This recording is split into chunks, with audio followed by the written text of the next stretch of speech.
All right. So, welcome everyone who is watching. I'm just gonna go over a couple of things real quick before we get properly started.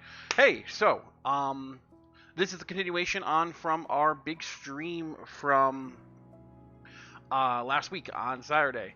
We're just going to go over a couple of things today, just talk to a couple of the players, and kind of go on from there. That being said, if you can, please do donate. As we have extended this whole event, instead of just being a whole weekend, we're going to be streaming every single month.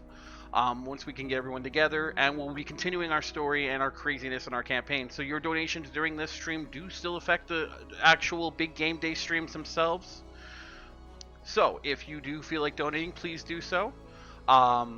If you do, and it will all help out and everything else. Everything does go to Extra Life, which is a charity stream that we are, with a charity that we are helping out. Specifically, any money that we raise in this group will go to Maria Ferreira Hospital. So, helping out local kids fight childhood cancer and things like that. So if you can, please do donate. What we're going to be doing today is we are going to be going over some just kind of a refresh of like what has happened with this crazy stream that we just had, getting started as a player, and like what that was like first time, like characters and whatnot, as well as like an AMA section of either if you guys have any questions about like DMing or situations you've been in and want to ask me, fantastic. I can answer them all. We're also going to be going over monsters that we really like or we fought and we really liked. Things we don't love so much about the game that we wish we could change or have changed due to certain things. And then we're going to end the stream off with our guest tonight, who I'm going to bring on in just a second, is going to go through and make a monster of his own. And we're going to get ready for some spoopy stuff because it's getting close to spoopy time. And so with that, I'd like to introduce our wonderful guest for the evening, Mr. Cole. Hello, Cole. Can you hear me? Yeah. What's up? Not much. Just been waiting here. Just been waiting here? Sorry, I made you wait a whole, 4 minutes. It's too long. Too long. Well, yeah, so I guess we can kind of tackle things in order. First and foremost, hey, how do you feel about first session? I mean, I had a lot of fun. I almost died, so that was less fun. And Billy almost got downed, and that was also less fun. But I'm having fun with my my bugbear Olgar, the bugbear cavalier, with his totally Pegasus. Yes, Pegasus. Definitely not a flying giant goat. No, Pegasus. But yeah, I actually like him a lot. I like how when we were going through the character creation stream and you kind of got stuck with him, it just kind of dawned on everyone as we were going through that you are the stereotypical knight in gilded armor riding in the battle. And then the moment you lift that veil of the shiny gold, the shiny armor and everything, you realize it's a bugbear on a goat. Mm-hmm. And I feel like that works well with just coming up with some preconceived notions about your character as time goes on. If stories get out, it's oh yeah, they've got this, they got this, and you will never be the thing that they expect to see. Because the story's going to be, so it was a bugbear, and he was crazy strong on a goat, and someone's going to tell it, so there was a man the size of a bugbear, crazy strong on the back of a flying horse. Yeah, I actually never. That is actually a pretty fun thing, especially from a DM's perspective, and something that you could do with the world is how you can twist that and have the NPCs expectations be subverted in that way, and how tales can be twisted and stuff like that, and then have your player role play that they thought that he was a normal human or something, or a humanoid, and then it's actually this bugbear and also a flying goat. It's I don't know what to think anymore. What you think is what is there. It simply just is. So I'm going to get rid of our topics list real quick just for a couple of moments because, hey, I am keeping track. Here are wonderful donation incentives that you guys can still donate for while in chat. You can give any player crit still if you want to donate $5. You can give any player a nope still if you want to donate $10, and you can give me a crit if you want to donate $15. Throughout the entire stream, even though we aren't playing today, I will be keeping track of that, and those will be dispersed come game day itself. So just kind of something to pop up over there. But yeah. So I mean, were you expecting? First, were you expecting some of the craziness that the chat popped in on that first session? No, I was not in any way expecting that. It was hilarious, though. Oh yeah. I mean, I got to a point where, like I was saying, like, listen, the chat's got more power over you guys than I do. I'm just the DM. Right. The chat has given me 10 crits. I mean, I gotta use them, guys. Yeah. Like, I gotta use them. I know it seems unfair, but blame them. Okay, but, like, so, you know, you haven't been doing D&D too long. Like, you have, but you haven't. It's been like 3 years, though. Yeah. Like, it has been a long time, but it's only been like 2-ish campaigns. I mean, that's generally how it works. Yeah. But how do you like? Yeah, like normally when you like start, like just go over your like feelings and everything the very first time you actually like. All right, I guess I'm gonna make a character and roll some dice and see what happens. So basically, like what my character creation process is each time I have to make one. Or if it's changed any different from like then to now. I don't think so. I'm trying to think of how I made my first character, whose name was Lin. He was I think, pure human. Who was he started off as a sorcerer, tempest sorcerer, and then became like a cleric tempest or whatever, something like that. And I think it kind of all starts sort of similarly, where I'll start with the background of the character first, almost before doing anything else. It's like, okay, what do I want to explore first? For Lin, it was my first character, so I kind of definitely went like pretty off the rails in terms of like quote unquote realism in this completely not realistic space. He was like raised by a dragon after like 2 djinns destroyed his home, and he was the only one left alive. Is that like realistic? I mean, but it's D&D, so who cares? And it was my first character, so it was a lot of fun to just like explore that space and make something so grandiose and like so like special, I guess. And then my second character, he was pretty fun too. His name is Quinn, and he is a half-elf bastard child and wizard. Is he my favorite? I think he is my favorite still. I really? Do like my current one. Yeah, I like my current one. Kuvu was fun too, but like I wasn't vibing with him. Okay, but, it's interesting that you're telling me that Quinn was one of your favorites, because I mean at one point you were like, hey, so Quinn probably isn't going to be traveling with the group for a while. Yeah. Is that cool? And I'm like, that's fine. I mean, it makes sense in a storytelling aspect too. Yeah. Well, that was because so Quinn I made starting off with like the subclass. I like saw that like Blade Singer was like a subclass to, so Quinn was my experimenting with the Blade Singing subclass of wizard. I don't much care for it. It's not for me. So I was like, okay, well, how do we fix this? And my DM is obviously Nick, who I'm talking to now. And we kind of came up with this idea. His mom is, trapped, so he wants to go save his mom. Of course, he's very close to his mom, and the idea is we haven't done it yet, so who knows what could happen. But the idea is that You know, he saves his mom, and he ends up staying with his family a little bit because, you know, he was thrown into this adventure. It wasn't planned for him, and you know, he's enjoying it, but you know, upon return, you know, things have changed. His mom went missing. He's gonna hopefully find his mom and bring her back. And, His sister's you know, about it's to gonna marry shake his him best up. friend. Yep, that's a thing too. So like a lot of things changed all really fast, and it's kind of like information overload.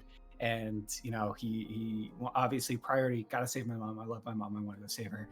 But afterward, it's gonna be like, okay, I want to stay home because like I want to be with my family. Like I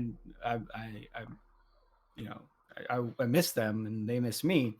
So he's gonna kind of take this time off, and when he returns, he's gonna shift like his subclass. He's still gonna be a wizard, but we're gonna shift him, and he's gonna stay a little further back because he lost his leg recently too. Like I mean, he got it back. He got it back, but he did lose his leg. So he's gonna be like, you know what, guys, I really prioritize my own well-being, and I would like to live. So I'm gonna sit back. I'm pretty sure try to when stay out of the fray. I'm pretty sure when I took your leg, that was the moment when you're like, that was like, I mean, I knew you were like, you were talking to me, we were talking about like swapping your like character out beforehand and everything, but that was the moment when you told everyone else like, yeah, I don't think I'm gonna be sticking with Quinn for too much longer. Right. Mm-hmm. And I know for a lot of people, making characters in the first place can be a daunting task because it's for some people, it can be a lot of like effort and like trying to find like the perfect thing and like and stuff like that. I wish I like had like known tips, but for me, it's I look for some kind of combination of things that I really want to explore, and go from there. As for backstory, for some reason, I really like making my backstories. How I tend to do it, I don't even. It seems weird to be like, oh, it just kind of comes to me. Chances are, what it is just taking in a lot of like medias, whether that's, you know, watching shows, watching movies, reading books, whatever it is for you to like take in media. That probably is what ends up helping me make backstories for my characters. Is, you know, subliminally, whether I'm thinking about it or not, it's just like coming up with ideas and that like that kind of storytelling for this one specific character compared to, you know, DMs who have to make up backstories to like a lot of things typically. I mean, I know Nick had mentioned that for him it is kind of on the fly. It's very improvisative. I doubt he has every backstory of every character planned out, but Nope, only important ones. Yeah, but he's really good at thinking on his feet. But I wish I had like tips, but I kind of just go take a look at all my options for classes, and then I tend to go from there, go to races and see what kind of meshes well, or see if there's like an interesting like synergy to play. Like I was recently talking to Nick about what would be more fun, making an artificer either way and making an Aarakocra either way. But there's two different artificer subclasses. One of them makes like little machines that can be held in a hand. One of them's a flamethrower. So what if you're an Aarakocra with a flamethrower in your hand, you're flying and you shoot it downward. So you get like this 15-foot radius, like basically fireball.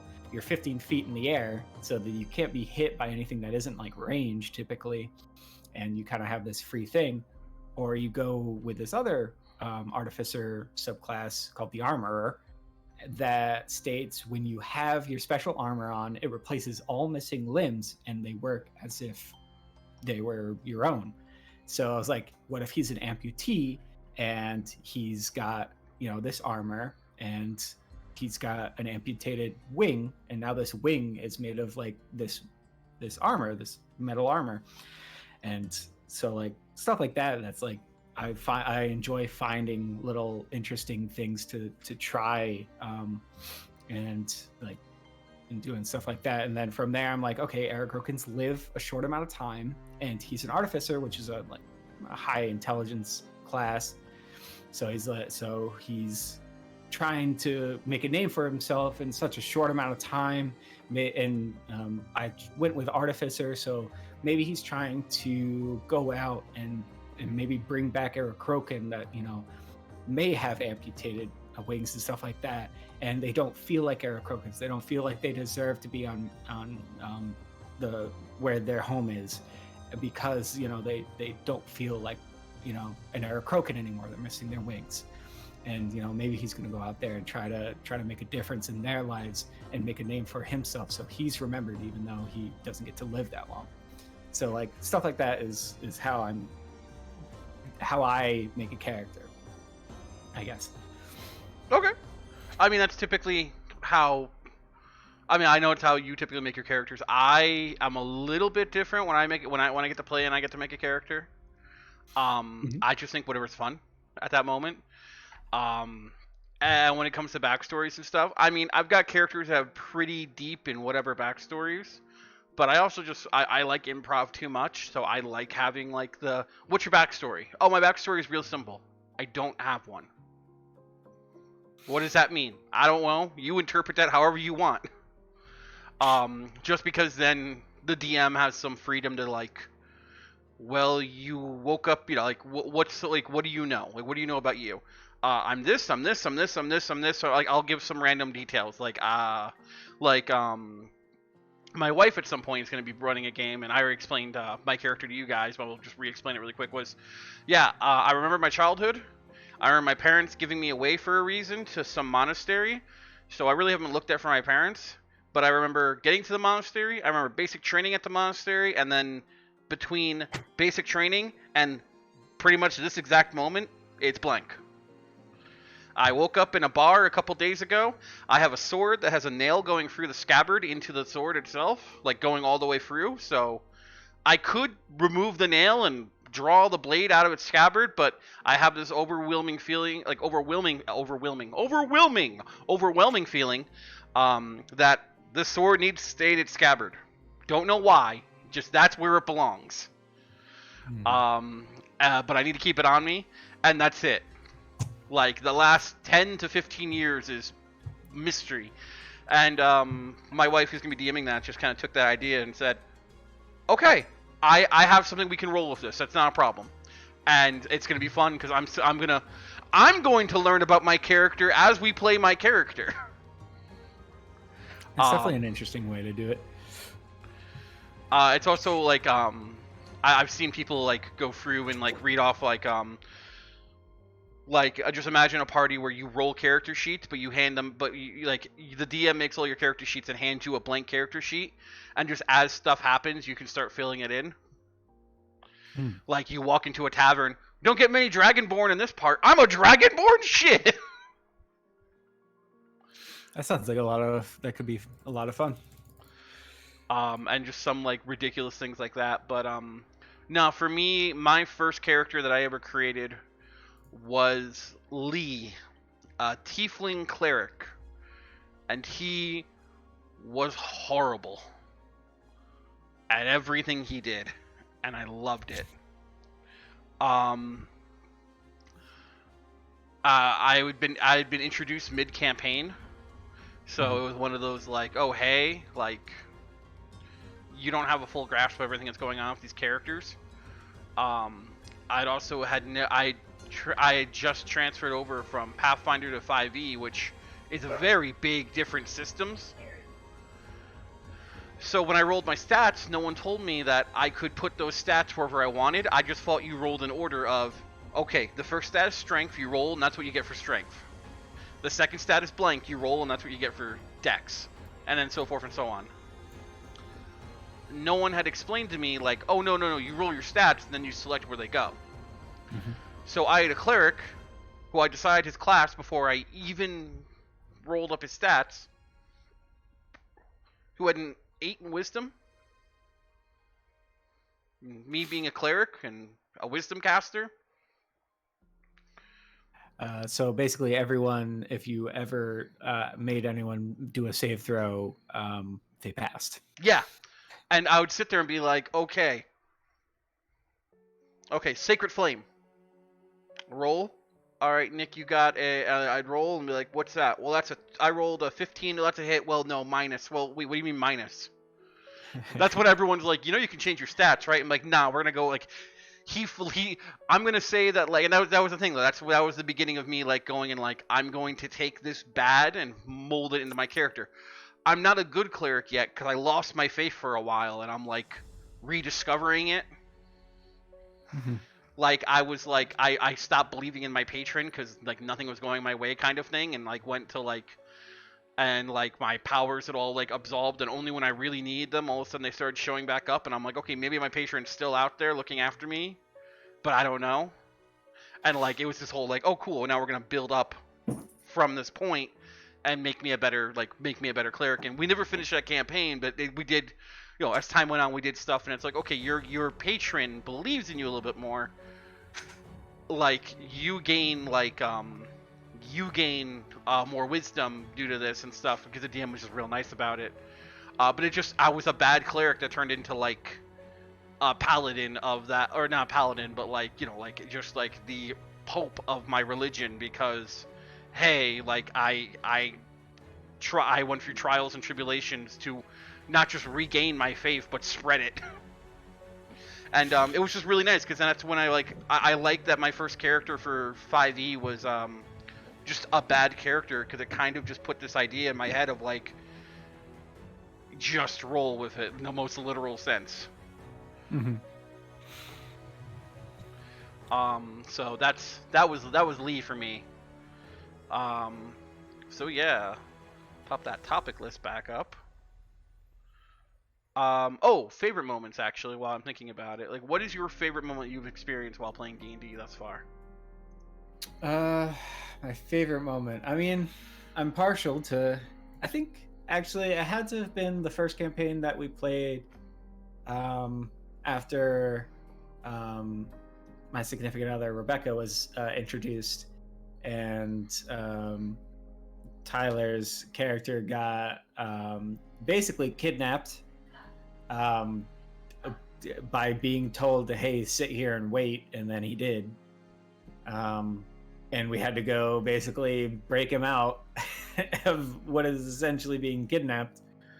And the planning that I went into it, having to get a disguise kit, and then Lynn, who again was a sorcerer, so don't know if you guys know, sorcerers don't have high strength. I think he had a -1 in strength. Because we were playing with the preset, which has like a 9 or an 8. Yeah. And so he had a -1 in strength. Went into a bar of, dwarves drinking and stuff like that. Punched one of the dwarves, dressed up as like this other faction, which is the faction that had kidnapped our friend, and started basically a civil war between two factions in one city, two like big clans. And during all that chaos, we were able to run in, save our friend, and then my significant other's character, Rebecca, is like, okay, well, we need a way to get, gang war. That's what it's not, civil war, but we need to get some locomotive, some way to get out of here quickly and go fast. So she went, found a cart that was being, harassed by one of the gang dwarves, rolled to like basically hit him because he was being a butt, crit him and killed him, and the guy who owned the cart, who was being harassed, was like, okay, well, you can have that, and gave us the card. And that's how we got out of the city. And I think that's probably my favorite moment so far, was just all of that chaos. There were 2 crits in that. One of them being Lynn, this -1 strength sorcerer, landing a punch on a dwarf that was like significant. And then the crit to kill the other dwarf. who was harassing the cart to threaten to get a cart to get out. I think that was just it seems so improbable, but it happened and it was great. Okay, and I mean that's generally how most stories I feel like with D&D go, is just like it seems like it shouldn't have worked, but it did. And like, do you have any other like significant moments where you're like, oh, this is like what was that moment like? Because when you're first starting and you're first getting into it, it takes a second, it takes a little bit for you to go like, oh, this is my thing. Like, it's never like, I've never met a person where it's like, all right, the moment like one die hits the table, they're like, oh yeah, this is my thing. I've never met that person. It's they were playing, they weren't bored out of their mind, they were entertained, but like something clicked, like some event happened. Like for my wife's family, like I had because they had played D&D back when like it was first edition, they hadn't played for a while. And like, yeah, we went through the whole classic adventure, everything, but there was a scene where they were like running through this house, and like one guy was running upstairs, another guy was running downstairs, another guy was running to the left, and like they were all running around, and I could see in their eyes, like after like years of not playing and everything, like, oh hey, this is my thing at this moment. Like, this man who was in a ghillie suit just jumped through a tree into a window and is doing all this crazy stuff. So was that like your moment of like, oh, this is my thing, or is there something else that you're like, oh no, D&D is like this is my thing? So like I'm taking that as like, what was your first instance of being like really in the moment, I guess, and like being really drawn into the story and everything in the game. I'd actually say it was a little before that. So in the first campaign, we did the first trials and stuff like that, and after that we were set on a mission to go, I don't even remember, but go somewhere, and we had to go either around a forest or through the forest, and we decided to go through the forest. Going through the forest was a bad idea, but we decided to do it. And I actually think that scene was probably the first time that I was like really drawn into the situation, because it was just, nothing happened actively, but things were happening like around us, and like that kind of like, it was like a very creepy situation, and that was like the first time that I was really drawn into it, because it was very tense. So like that was able to like grab me and I guess just hook me in. And then the situation I mentioned before also was a very basically, I guess all the like stressful situations where like so many things could go wrong are the moments where I find myself basically just drawn in, which isn't the most fun for me, but it is fun in general. You know what I mean? Because it's a tense situation, so I'm like stressed out. Okay, no, that's fair. Speaking of tense situations, there's one that does come to mind directly. How'd you feel with your whole encounter with the rest of your party? If I remember correctly, there is a dragon asleep over a doorway, and the rest of the party, without fail, sneaks right by, including those in heavy armor who had disadvantage, and you whiffed it horribly. I found that actually really fun compared to stressful. I guess because it was only like my life on the line. Everyone else had already gotten out. Like I had to kind of bail a little bit to be like, oh, it's just me. I'm the only one here, and beat the deception and stuff like that, which was helpful that I was a sorcerer, but definitely was a bit stressful.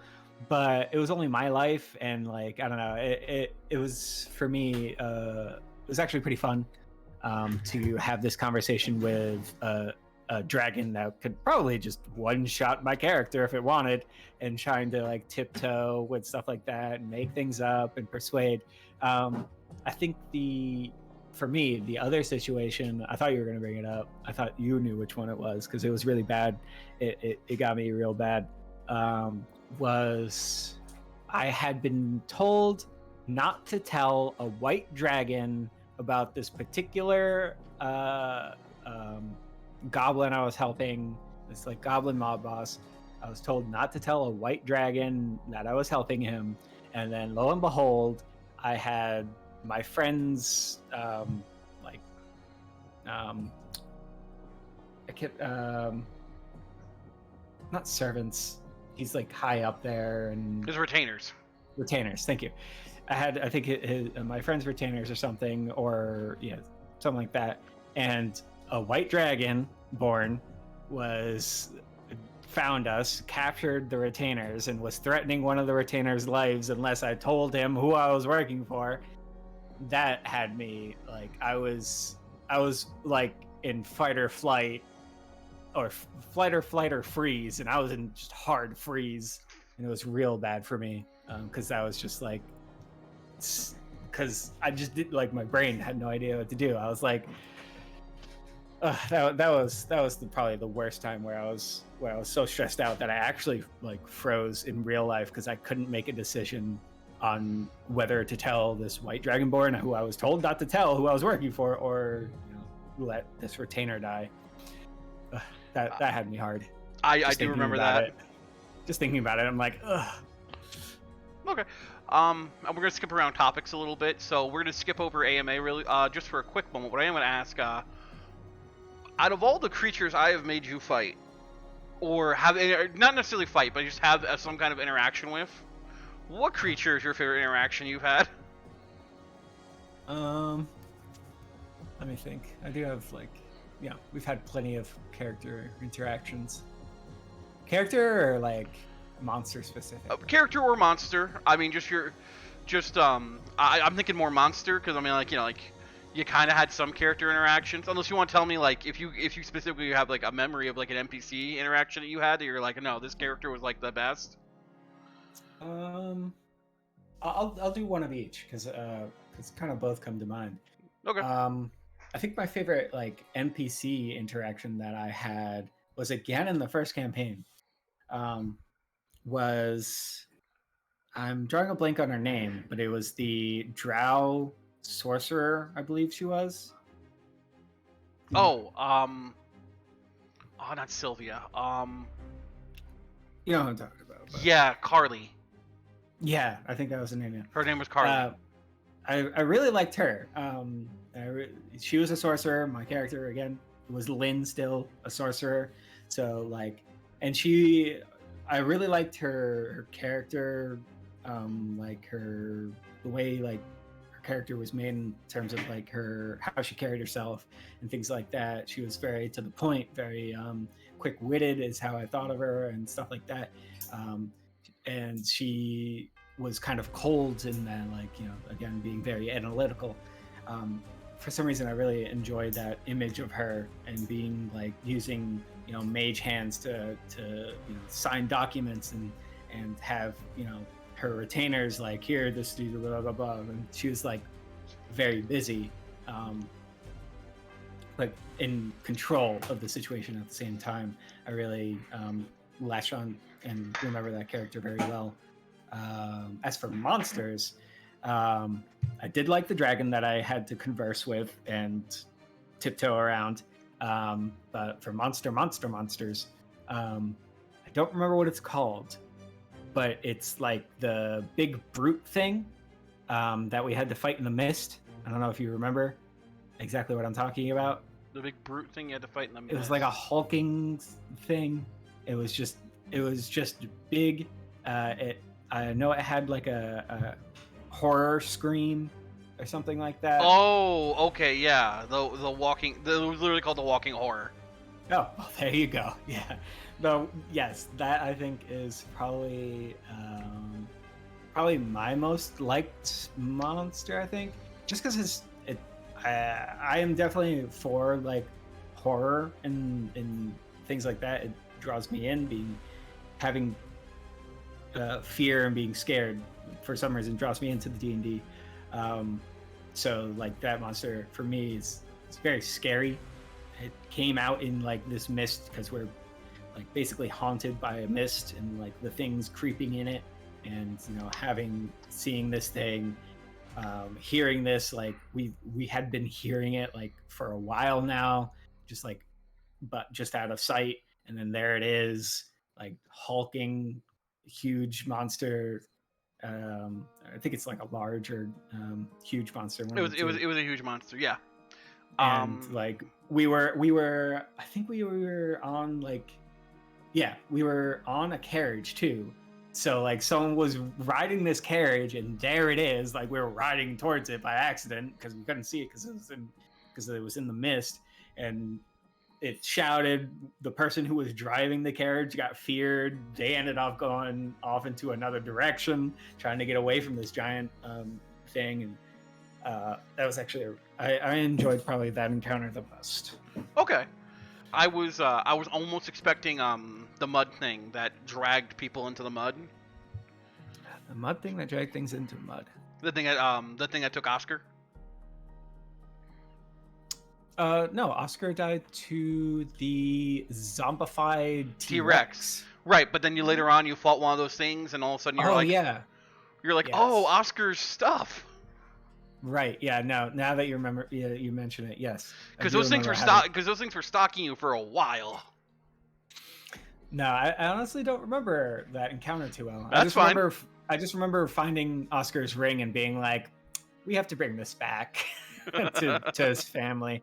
But yeah, that's what I remember from that specific encounter. Is afterwards finding his ring and being like, "Ooh."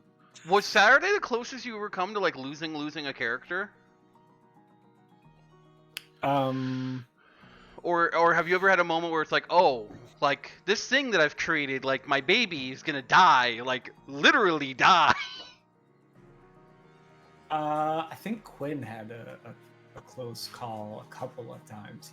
And again, that's why Quinn, I was like, this blade singing thing really isn't working out.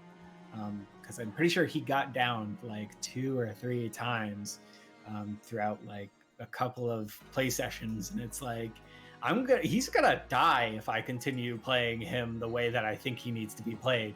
So I need to completely change how I think he needs to be played. In which case, changing subclasses by staying home for a little bit is a good way to do that. But I think Quinn ended up getting weird. Yes, it was Quinn. Quinn got really close. Well, I mean, again, yes. Quinn's also the one that lost a leg, so... We had some kind of fight with a giant alligator in a cave. And Quinn was, 2 failed death saves. That's how close he was to death. Yeah, we were in a cave for some reason, and I was in the front fighting some giant alligator. I think I got crit, got grappled, got downed, and then it pulled you into the water. And then it pulled me into the water, and I think I got downed, and then the grapple made me fail, and then being underwater made me fail, and I was like, oh my god. Yeah, and I think Tyler's character had to dive in the water and pry you out of the gator's mouth to mm-hmm. He's gonna die if I don't do this. Yeah, that was the closest I got to losing a character. Okay. And that's why Quinn needs to do something else besides blade singing. Quinn needs some time to reflect on life and things. Yep. Okay. Then we're gonna go into our wonderful little AMA part of this. So if you're in chat and you're watching, if you have any questions in general, about D&D in general or a situation you've been in, and you'd like my opinion on it, then by all means ask away. If not, we've got a couple pre-selects already set up. I am going to say right now though, despite whatever my opinions are of anything, at the end of the day, there's only one place that my opinion holds authority, and that's at my table and my table alone. So no one needs to start going around saying, well, this random guy on the internet said it, so it must be true. There are people who know the game a heck of a lot better, and the way you play D&D is the way you play D&D, and the way I play D&D is the way I play D&D. But that being said, some certain circumstances can come up, and it's just nice to have that outside opinion to kind of look in on it. For sure. I mean, if you're an aspiring, GM for Dungeons and Dragons or any game in general, you are the game master. Meaning that you have mastery of the game, not necessarily knowledge-wise, but you have control of it. You get to be no, I'm not feeling this aspect of the game. Let's maybe turn it into this thing that I think would be better. And then finding players who are like, yeah, I agree, or yeah, I'll roll with that. And finding that kind of common ground with, you know, the people who you want to play with and stuff like that. Like it's all a framework for you to build in. And if you want to do away with the whole framework and make your own, you can do that too, to be honest. Like these are like RPG, like role-playing tabletops. Like you could make an entire RPG tabletop all on your own. You could, from the ground up, you could do it. It would take a lot of time and probably a fair bit of refining. So you definitely want to have, you know, some people that you trust to tell you, hey, this aspect of this tabletop that you're making is not really working out how you might hope. It doesn't feel good for the players to play in, because at the end of the day, you as the GM should be having fun, and your players should be having fun. It shouldn't be like, you know, a situation where, you know, this isn't enjoyable for my players, but I'm having a lot of fun. Because what will happen is your players will happen playing. Well, yeah, you'll have your players stop playing, but also you get into the situation of, oh, okay, I have to win at D&D. It's like, you don't win at D&D. Mm-hmm. It's like, yeah, but if I beat the game master, I win. It's like, well, yeah, but that's not how you should be playing then. Yeah, that's very true too. It shouldn't be the players versus the DM. It shouldn't be the DM versus the players. It should be a collaborative effort. The DM, obviously, of course, is, you know, is trying to tell this common story and trying to pull people in and make it interesting for them, and the players are just trying to experience that story in their own way, and, you know, they're trying to do a bunch of what they want to do with the DM. It really is a collaborative effort in that way. Yeah. You're not against each other. You're trying to both kind of tell your own stories collaboratively. I think we've vamped enough. I don't see any questions in chat at the moment, which is perfectly fine. Like I said, we do have some pre-popped up questions, so you want to read off one of those questions to me, and I may or may not have an answer for? Sure. I mean, we'll see. At the very least, we'll talk about it. DMs. Do you have any secret conditions, rewards you won't tell your players about till it happens? I've been DMing for a few years, and early on decided that the first time any of my players gives their weapon a name, like Bilbo naming his sword Sting, it would awaken some magical property in it. I haven't told anyone about this, and it hasn't ever happened. And I feel like it's not very likely to, but I like having the idea of possibly having that in my back pocket, being able to reward a fun, creative moment. Do you have anything like that? Absolutely. Yeah, you're gonna tell me? I can tell you a few things that won't apply any, like not just like now we've had this conversation, it won't apply anymore, but like I've stopped like doing. But early on, like one of my favorite things was like the useless piece of trash that is actually the secret to getting the ultimate weapon. I would always throw little tidbits of like, yeah, you could get this thing, and everyone's like, I don't want it, and it's like, okay. And it's just always like a little minor item that's always like, I'll always like, oh yeah, it's like, it's an obsidian dagger. It's like, well, is there anything else special about it other than it being obsidian? Nope, it's just a dagger made of rock. Okay. I feel like I remember that. Was that on our campaign? I remember an obsidian dagger. Mm-hmm. This has happened. Yeah, and just, but nothing was, it was never like, I cast magic to look into it or identify or anything about it. It was just, it sat there. And someone used it as a dagger. And it was never looked into. And I even said a couple points when people were like, oh, I cast detect magic. I'm like, yeah. You look at the person, they have magical items on them. And no one says anything because I'm like, well, to be fair, they have magical items already on them. No one's like, how many or anything like that. So it's like, okay, so this like this thing, like this power waiting to unlock, is just sat in this item that needed one little thing done to it, and it's just been like, nah. That's definitely a hard thing from a DM's perspective to be like, come on, you're right there. And from a player's perspective to be like, I just really didn't think of it, like, or like I dismissed it. Like it seems so easy as a player to dismiss something. Oh yeah, To be absolutely. Like, oh, that just was happenstance. And meanwhile, the DM's like, no, Well, like it wasn't happenstance. I made it happen for a reason. Well, like even like when you sit there and like go like video game logic wise, it's like you sit there in Dark Souls, you create a character. No one on their very first Dark Souls runs can be like an old rusty key. I'm not taking. I get one extra item and that's an option. I'm not taking that. And it's like, oh, you take this key, you can skip like a third of the game. Right. It's like you can skip a third of the most frustrating parts, and it's like, oh, I could. Well, I should have taken that. It's like, you don't think that, because it's like, it's just the description. It's an old rusty iron key.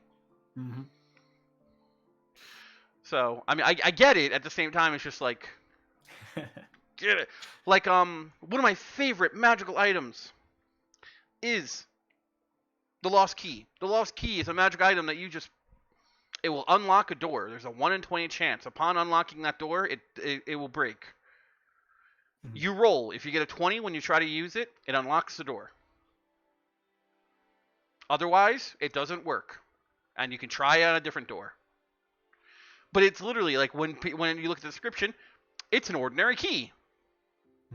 It's not, I mean, it's technically a magic item, but it's not a magic item. It's just someone lost the key and you just happen to find it. And then it becomes this wonderful, weird piece of lore. Is like, you found this in the garbage, like literally in the garbage. And when you get towards the end of the game and you've tried this 10, 15, 20 times, the one door it unlocks happens to be like, this is the door to whatever's tomb, the place you're going to. And it's like, oh shit. Even as a DM, you're like, well, I guess that was his key. I didn't even know. But it's just one of my favorite items because of that, because it's just so mundane and it doesn't do anything spectacular. But at the same time has the potential to do something spectacular. Oh yeah, it's like opening up. Oh, it turns out is the key to the vault of treasures, and it's like, well, you weren't supposed to get in there, but you had a 1 in 20 chance. Yeah, I mean, like that, and like there's a helmet that exists in D&D where it's like, what does it do? It lets you speak French. However, French is not a spoken language in this world. Wait, what? It's like, yeah, you can speak fluent French. However, no one else can speak French. Actually, one of my true favorite magic items that exists, and I know it's a bit of a like tangent, but it is what it is. There is a helmet of water breathing that exists, which is fantastic, except it specifically states you can now breathe water and nothing but water. Okay. So the moment you put it on, you start suffocating if you're not in water. Interesting. I would hope you could take it off, and it doesn't. Yeah, you can take it off. You can take it off. You have to be attuned to the item, but the moment you put, so people have been like, okay, I'll buy it, pop it on, and immediately like, I don't know what's going on. I don't know what's going on. Did you read the item description? Yes. What did it say? I can breathe underwater now. So what? Are you underwater? No. You can only breathe water now. That's very interesting. A pretty funny moment, I'm sure, to bring up randomly. It turned into a super powerful weapon. I forgot what boss it was, but they sat there and they got his helmet off and they got that there's another magic item that exists that lets you just these two surfaces once combined will never be unable to be removed. So what did they do? I mean, they rolled a bunch and they critted, but it was like, cool. So I have super glue and I super glued the guy's helmet, my helmet that makes it so unless you can only breathe underwater, onto his head. And the guy just started suffocating and he couldn't remove it. That's brutal. And I'm like, yeah, you win. They're like, wait, what? I'm like, you win. You suffocated the guy. I don't know. He doesn't have a pool of water next to him for this situation. He's not prepared. I'm like, you win. And I love because the party I was doing that with, they're like, we're totally gonna tell them we like had an epic battle and stuff, right? And they're like, oh, absolutely, like, because they were like a level like 12 or 13 party. Like, this was like supposed to be like the big boss. Like, it wasn't the big boss, but it was like the guy who was like, he was like underling number 1 under big boss. Right. And it was just like, oh, yeah, we totally had like a big epic battle, right? And I'm like, yeah, totally. You start spreading a lie that you had a big epic battle, and that's how this happened, and that's how this happened. Would you like another one? Yes, please. Alright, this is something similar, but hopefully something specific comes to mind. DMs, have you ever had a moment where players have said the exact right thing then ignored it, thinking it was wrong? For instance, they say, "Oh, maybe the villain is allergic to bees," and you're just sitting there like, "Shit, how did they know?" And then the party goes, "Nah, that can't be it," and it never comes up again. Oh yeah, a bunch of times. Again, I feel like that goes back to the part on the PCs where it's like you have this funny idea and it's lightly related to something that was mentioned, but you're just so quick to dismiss it because it seems so outlandish.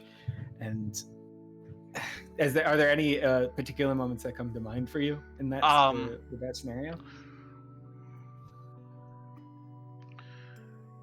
When you guys were in the first campaign and you were trying to track down like your target and everything for like like try to figure everything out, you guys kept skirting around it so much until I put I'm like, here's the guy. Like you guys were like, okay, it's one of two places. It's like this guy will tell you exactly where your target is, but it's gonna knock 2 months off of your time limit, so you have to like get in, get out. Right. Yeah. Okay. And you're like, yeah, just yes. And then the guy basically, oh yeah, so ready? Everything you just said is right. Your target's over there. Shit. It's like it was just one of those like you guys know it. You're right there. You don't need this guy. Yeah, your target's right there.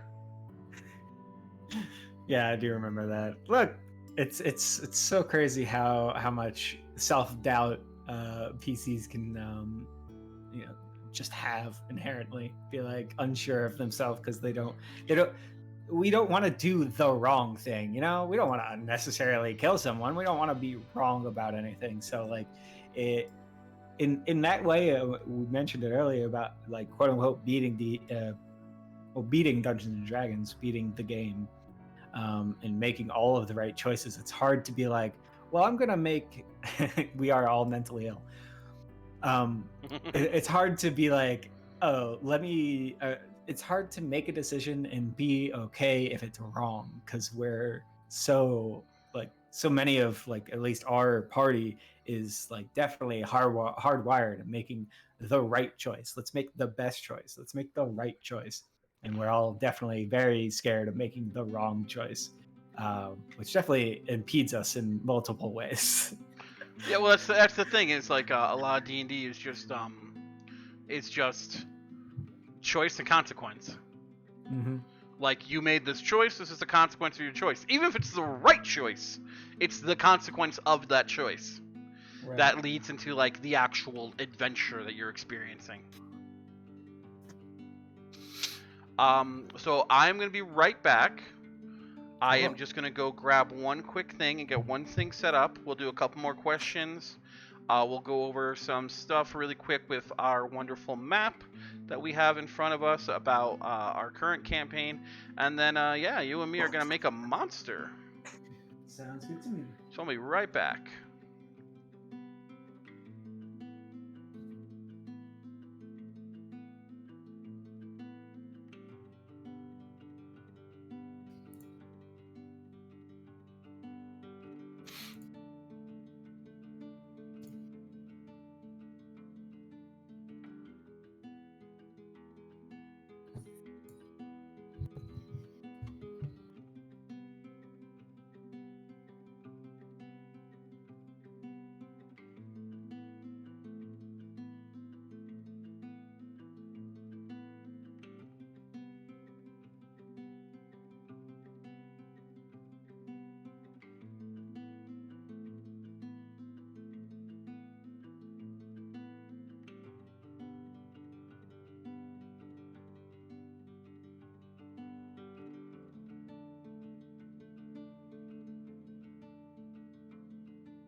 mushrooms.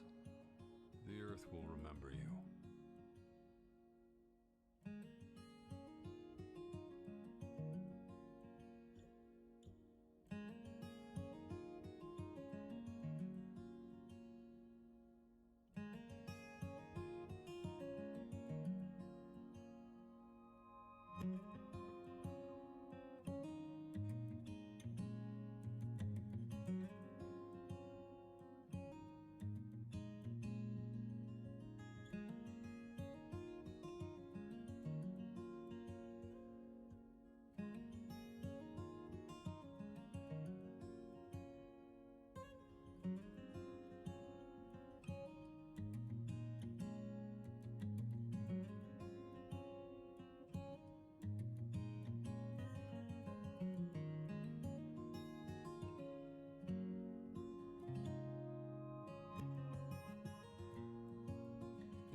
All right. Fun fact.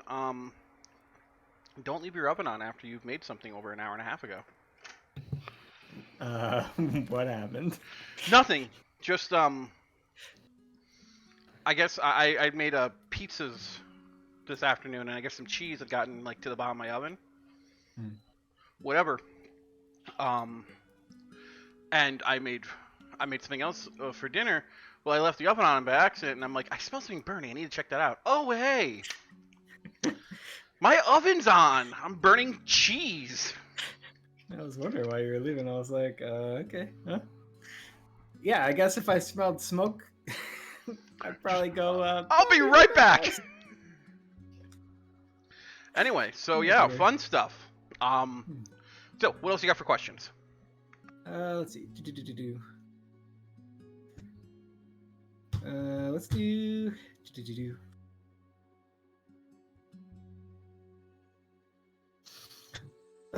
Let's talk about this. So this is just like kind of it's not a question as much as it is just kind of like a general thing. So trying to DM and my players are threatening to quit. I have some experience as a player, but this is my first time running a campaign, and I'm homebrewing it. I sent out a message to our Discord just as an FYI because this is one of their first more serious campaigns. And the message was something like, I want you to be prepared. Death is a possibility in D&D, and I'm not going to fudge rolls or anything to stop you from dying.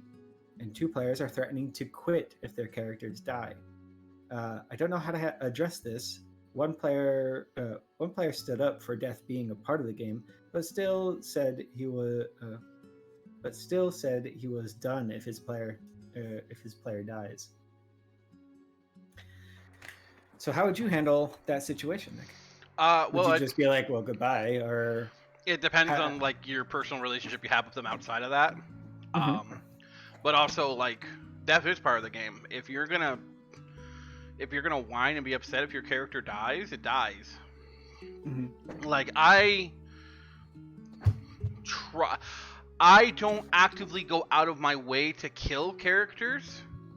Right. 'Cause But that'd I be a little don't- malicious. Yeah, I'm not gonna sit there and be like, oh yeah, the random thing is gonna hit you 15 times in a row for no reason. But at the same time, I just try to, whatever combat situation you currently are in, that's what I try to go off of. If they're threatening to leave because, like, if my character dies and I'm out, I mean, I understand it sucks if your character dies. I get that, but that's just the game. Like, I definitely continue if you got more to say. Like, just that's the game itself. I can understand wanting to leave, but at the same time, like, just don't look at it as like, man, I don't like D&D because I can lose. Look at it as, man, I get to play a new character. So I looked into like some of the comments and stuff like that, and that is one of the like comments on there for like death being a part of it. Is it does force you to kind of make new characters, but I also understand for some people, the character that they make the first time can mean a lot. Like not even just like their first character ever be special to them, but every character that they make, they put a lot of time into and are special individually to that person. And I definitely don't think you can go with, okay, I'm never gonna have the threat of dying, because then the players will have this sense of basically immortality, right? You can't have that either, because then they're gonna be like, oh, you see that dragon? I know I'm level 1, but I'm gonna go fight it. Like, no, you're gonna die. And I think that it is important that if you have a player who's very adverse to having their characters die, and they wouldn't be happy if it happens, something like that. Like they're very averse to it. To have a way, a convoluted way, a very would require a lot of effort on the party's part. If a character dies, perhaps not TKO'd, which is like not TKO'd, but like straight out killed, like obliterated. To have them be able to resurrect their fallen comrade. I know for me, I can put a lot of time into my characters. I don't get super attached to them. Like I obviously have characters who I like more than others, and stuff like that. I don't get super attached. So for me, if my characters die, I'll be upset that I don't get to play this character if I really like them. But it's not too. I haven't lost a character, so I suppose I don't really know how that feeling would be. I wasn't happy when Quinn was 2 death saves down. I was pretty salty about it, but that's just how I am with games and stuff like that, because I mean that's kind of quote unquote losing, but I would get to make another character and stuff like that. Excuse me. Oh, okay, I had a burp. That's okay. But I mean, yeah, it's just it's part of the game itself. Is like there's ways to the game has specific rules of like how to bring people back to life and how it works like that. And I mean that's something that can be done. And I mean if you were and I've played with parties and groups and everything where it's like, hey, someone died and like the member of the group was like, hey, I want my character to come back, and the rest of the party's like, oh, we're gonna get your character back, and they're just like, cool. I'm not playing like a PC or anything until my character comes back, and that's fine. Mm-hmm. You just, you might be out for a little bit, and when you come back, you might not be 100% the same. Right. But I think it's important to have that kind of open communication to where you're like, okay, I mean, that's fine. Let's make sure that everyone's on the same page and stuff like that. Especially in terms of like kind of resurrecting and things like that. And I think it is important because I mean, not everyone is the same. Like I said, some people do Yeah. get very attached to their characters, so having ways in place for people who are very attached to their characters to, you know, be able to get them back and continue role playing the same character, I think is very important. Just in general, I thought that was a fun. Yeah, no, I mean, another big thing is just what I always tell people, especially if they're like worried about their character dying, I'm like, listen, name like 5 or 6 like legends you know of like such and such. Okay, now how many of them does the main character die at the end? Right. It's like, yeah, that's the end of their story. Some crazy thing happens and they die. I feel like in some cases, like, yeah, you know what? If Leonidas survived and Sparta didn't have to fight off the Persians any longer and like crazy stuff didn't happen, like everything's just peachy keen, like nothing bad happened, to be like, that's not really a good story now, is it? It's all the Right. craziness that happens during it. If you know, it's one of the best examples that like someone took and ran with was ironically your significant other who was playing through Zelda Twilight Princess. The knight that you find throughout the whole game that teaches you all these techniques is like, oh yeah, I was the hero before you. I lost. Mhm. And it's just this cool, like, oh shit, storytelling moment. So I mean, it's just this nice. So like, death doesn't have to be the end of a character. It can be a nice moment to like, for the rest of the characters to have this like self-realization of, oh hey, we're not immortal, even though we keep going through these crazy adventures. And B, it also you don't have to be super. I mean, I understand being super attached to a character. I get that. But you don't have to be like super upset about it, because A, there are ways to bring your character back, and B, it makes for better storytelling. Mhm. And I mean, there's with D&D, I follow one of the biggest rules of Hollywood is: did you die on screen? Did they check? Because Right. like, oh no, you got shot through the chest and you had free death pardon me. You had free death saves and you failed all 3 of them. The party goes away. Yeah, I'll pull a player aside and be like, what do you want to do? Yeah, Because because I if- could have a hag come and resurrect you. Like we could do some things. Well, like, but like, I mean, but what do you want to do, and how upset would you be if this character comes back? Because if you don't want to play that character anymore and you're kind of relieved that they're dead, cool. But I could use that as like a, you guys left me there to die and now I've come back for vengeance thing. Because no one took the 2 seconds to check my pulse. True. So it's an interesting, it's always especially when it's a group where it's like, hey, like if my character dies, I'm out. Mhm.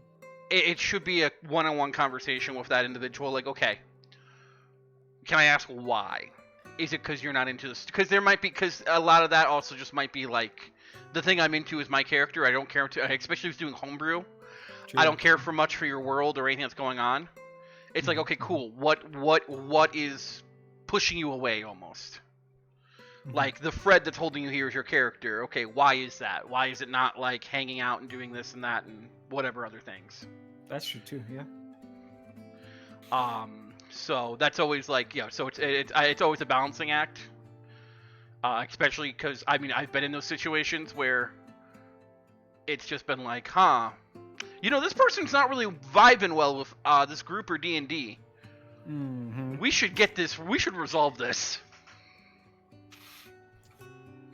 Yeah, I do remember that happening. At least once. I don't know if you've had more instances. I've had a few instances. Yeah. Yeah. It happens where people just have different ideas of how they want to play D&D, and those differing opinions just they clash, and then you just can't. It just doesn't work out. Yeah, Either no. someone's not having fun, and that's not fun. Again, D&D should never become a chore. Mhm. I do it for fun. If it becomes a chore, I'll stop doing it. Yep. I run 3 different worlds, 3 different groups, 3 different times a month. It's not a chore yet. Yeah, and as PC as a player, it's not a chore. It does bring me stress and anxiety to get prepared to make a bunch of decisions that could have my character die, but it's not a chore.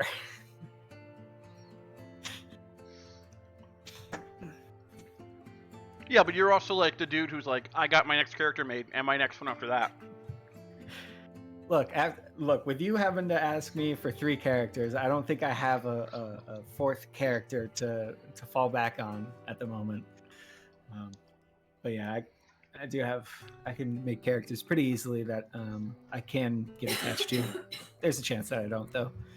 Kuvu being like the first instance of me being like not very attached to my character. But Lynn I liked. Lynn was cool. He's kind of vanilla, but he's cool in that way. Quinn was fun because he's he's different. He's preppy. He's high class, but also a little down to earth.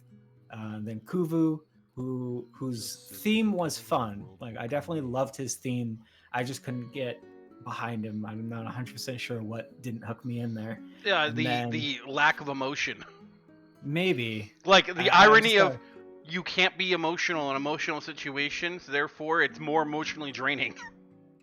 Yeah, maybe that's it, because maybe I just played him too much robotic. I mean, he was a Warforged, but I guess I did play him a bit too non-emotionally that I didn't attach to him as much.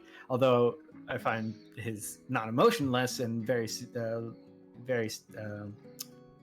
like face value-ness comedic, but it just wasn't. It's not the style character for me. And then Isaac currently, he's pretty fun. He's just a dude. He's just kind of a dad character. He's a dad character. That's all he is. That's all he is. But I'm having fun with him at the moment. And then all the characters that I made, the 3 characters, I think will all be fun and different. Isaac is a himbo. That is the whole idea of Isaac. Isaac is himbo. All right, you got any more questions? I've got one. Okay. It's not much of a question as it is just kind another of like scenario. Yeah. Okay. Player keeps missing sessions. May I introduce Porter, your NPC workaround? I run into the problem a lot while running public games. Players miss sessions due to illness, schedule conflict, etc. It can be a bit awkward for the narrative you're crafting if your protagonists are suddenly not there. I have made a narrative workaround for this that has worked well at my tables. Porter, the teleportation wizard. Basically, this NPC is a powerful wizard who has vested interest in the adventurers and getting them where they need to go. Porter is an eccentric and unpredictable, and only uses their abilities every once in a while when the DM needs it. New player joins the campaign. They appear in the dungeon with the rest of the party, sent there by Porter.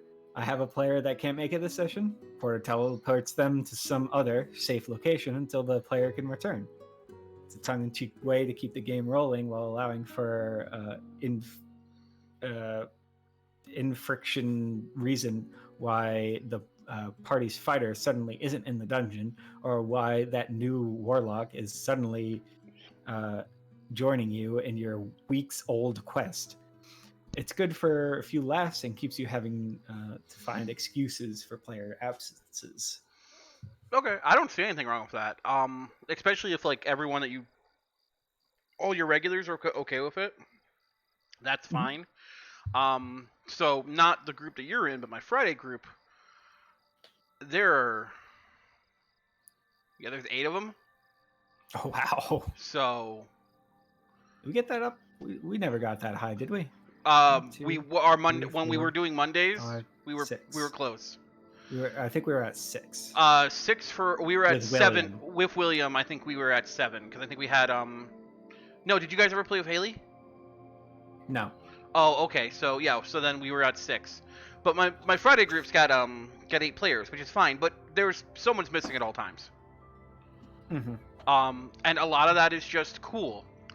What I do for those, because Porter would be fantastic. And Porter wouldn't fit in my story very well, but Porter would be fantastic as a thing to exist. Mm-hmm. And especially if you're doing a public game where like How do you know Mike? Oh, through D&D.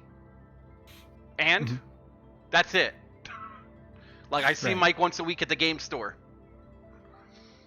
What can you tell me about Mike? He works at the game store. Well, no, he works at the game store. He plays a rogue. Like, that's it. Like, especially for like a public game, yeah, it makes total sense to have someone like that. But I ask, cool. Especially if I'm DMing, I'm like, cool. If you cannot make it for whatever reason, which is perfectly fine, because I also tell everyone, hey, life comes first. I don't care what you're doing. This is a dumb hobby. Mhm. Hey, it's not dumb. It's pretty fun. It's a fun hobby. But this is a hobby. What what NPC rules would you have? Just like, if we're in combat, I do this, and otherwise blank and blank. Mhm. Cool, and I follow those to a T. Right. Especially like with times with William, because when we were playing with William, like again, dude's a manager at a grocery store. He gone all the time, and it's Right. not his fault. It's life. That's how life work. So he would miss sessions, and I'd just be like, "Hey, what are you doing? Hey, what are you doing? Hey, what are you doing?" And not like I wouldn't text him constantly at work. I'd just be like, "This is the situation that you are in for like this session. Anything in particular you'd be aiming for?" And after a couple of sessions playing with a person, especially if again they're pretty consistent, and Mhm. like, oh hey, I'm not feeling it this week, I'm just out. Cool. You know how that character would react. You understand that character, so you could play it out pretty well. Again, Right, with my Friday group, it was the same thing. It was like, all right, hey, his character can do this, but they can only do it once a day, and he would specifically ask you, do you want me to do this now, or do you want me to do it later? And it was just, that was it. I knew the character well enough. I just played the character out. They didn't add to the story, but it wasn't like I'm gonna stand in the back now and hold all the gear. Yeah, right. I'm just kind of a ghost mule. Other things I've seen and other things I've used is like come down with ailment. What's that? I mean, people can just get like their character. You're like, oh, I'm sick. So is your character. Mhm. It's like, oh, we've been running around all day. You're right. We've been running around all day. I'm dehydrated. I'm sick. I'm throwing up. I'm gonna stay in the back. And then I've also had situations where it's just, okay, auto roll, just like, okay, so here's a monster, and technically speaking, if this character was here and he ran up to hit it, what are the odds of him hitting? Cool, I roll for that, and yeah, that's what he does. Life needs things to live. Right. So true. So I mean, those are all great. The problem I only see, like, especially like with people who do public games, is like it's a lot of like adjusting on the fly. Because I don't know how big these groups are. I've seen public games get up to groups of like 10, 15 people, and I'm like, I don't know how you run that. My Friday group has asked me for more people, and I said, nah, my cap is 8. I refuse to play any more than 8. Mhm. Because that's just I can't keep track of everything. Then I can't keep track of anything, and if I had you fight one goblin, by the time that everyone rolls initiative, it's been 20 minutes to get one hit off a goblin to kill it instantly. Well, as we've gone over, it took us like 2 hours to Yeah, do that one wasn't- encounter with It- 4 people? 5 of you. 5. There were 5 of you. Yeah, no, that was a thing. Was like it just the more like it just little things can add up, and it's fine. It's just one of those like that. Yeah, like if you want to look at the map real quick, like you guys literally, here's the tower. Here's where you started. Like you have traveled that far. I was expecting you to go here, then back, then down, and then get all the way out to this cave. Is what I had everything planned for. We didn't do all that. No, you got no. We You did- got you guys are this bright blue line. You started and did that, which is fine. There's nothing wrong with that. But Of course it is. No, there's really nothing wrong with that. It was fun. Everyone enjoyed themselves. People, people found it entertaining. But the fact of the matter is, I want you to think about that. I had planned all the way up to get to here, and you guys spent 7 hours to go from here to here. And that's fine. That just means I have less work to do until we get to here. But it's a lot of adjusting, and like I just, whoever the DM is, I just hope they're experienced enough to be like, hey, I can adjust this on the fly, because I know challenge ratings are a thing, and it's like, oh yeah, it's supposed to be for a party of 4 and blah blah blah blah blah blah. I can have an encounter set up down here, expecting all 5 of you to be there and everything go on, and oh, long and behold, there's 3 of you this time, and it's not the free DPS guys, it's the utility casters for whatever reason. Utility casters in a tank. Yeah, it's like, ooh, this is going to be interesting. So obviously I'm going to have to adjust that encounter on the fly, because otherwise it's completely unfair. Mm-hmm.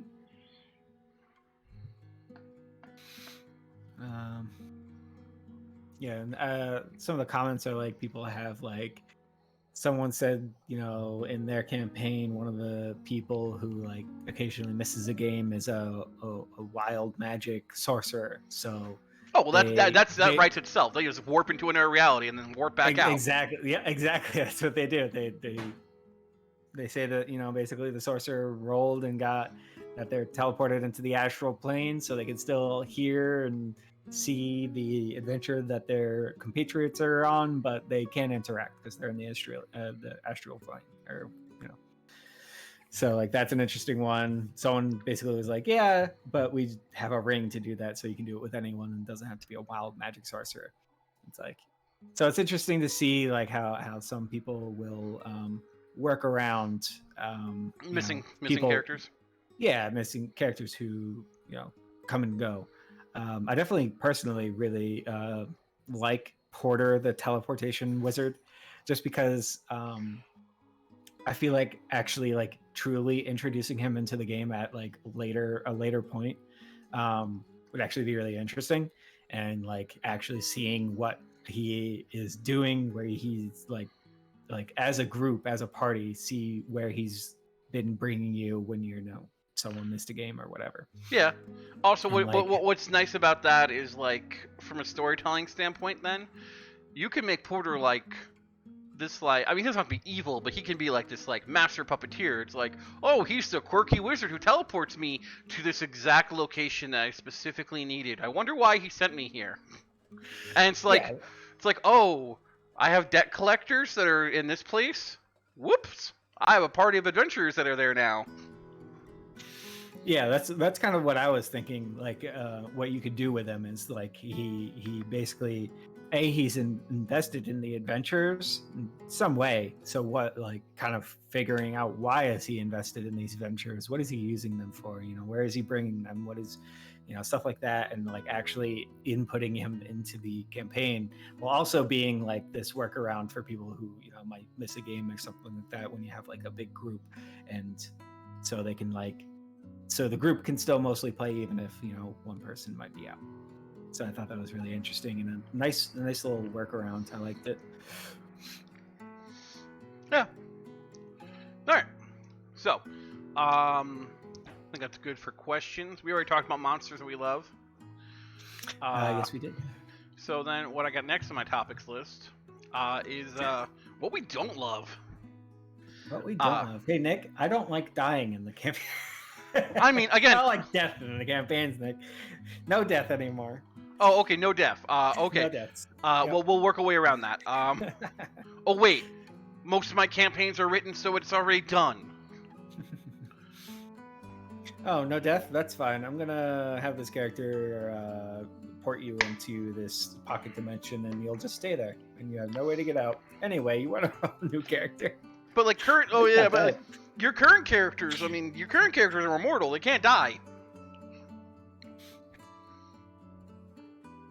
Right? I mean, I guess Oscar can die in a way. Or Isaac, sorry, not Oscar. Yes, Isaac could die in a way. just like, well, he's dead. Well, I mean, he'll come back to life. Yeah, in a year.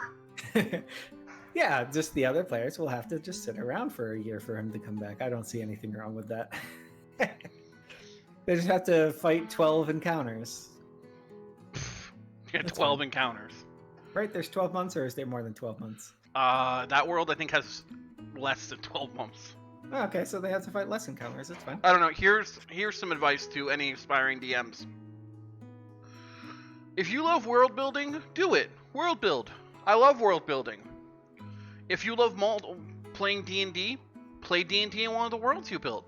If you love playing D&D with multiple groups and you have multiple worlds, don't do that. I got free campaigns in 3 different worlds I have more than 3 campaigns, but I got free active campaigns in 3 different worlds with 3 different groups. So what? Your Friday group is in our world? No! I wanted to kick their butt. Yeah, that's what they keep saying about you guys, and I'm like, it's never gonna happen. Challenge accepted. Where's Porter? Have him port us to another dimension. But yeah, no, at some point I'm going to, like, not unite all the worlds, but just be like, this is the one we're focused on. This is the one we're staying in. Mm-hmm. Like, I'm done. But yeah. So, things you don't love. My things that I don't love is the weirdest gripe in the world, but, I hate sleight of hand. Yeah, it's kind of... I hate sleight of hand because it's used for so many things that don't make sense for it. You want to juggle some balloons? Sleight of hand check. Steal that guy's key? Sleight of hand check. Tie that rope down? Sleight of hand check. Excuse me? Yeah. You have to slide a hand to tie a rope? Mm-hmm. Anything general? anything in dexterous, you're doing dexterous with your arms is sleight of hand check. Oh, okay. So you're like, oh, okay, but at the end of the day, you're like, there's so many different things. Back in 3.5, a lot of these things had separate skill checks. I'm not saying, like, I don't want as many skills that are in 3.5, but I want some more. Like, just some more specialized skills, so that way some backgrounds feel a little more unique to their background, and, like, I know bards love it, but I hate the fact that, like, I'm a bard with jack of all trades, so I'm good at everything. Mm-hmm. It's like, why? How are you good at everything? That makes no sense. Cool, I'm the world's greatest tracker. Great. I don't know anything about magic. Like, it should be that way. You should have to, like, have, like, something you're bad at. I don't not like bards, but I don't like the character that's like, I'm good at everything. Well, you can always see that as, like, they could be good at everything, but they're still not going to be, like, the best at Oh, no, literally that's the everything. whole, like, you know, like, good at everything, master of none thing, which that is the bard in that sense, but at the same time, I'm just like, eh. Mm-hmm, mm-hmm. Like you're telling me that you spent the same amount of time learning how to tie this rope as you did learning the arcane ways of magic in this world. Yeah? Okay.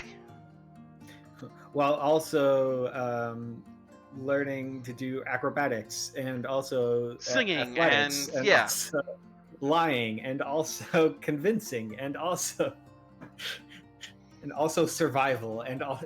Basically, they're just Boy Scouts. Let's just be honest. Bards are Boy Scouts.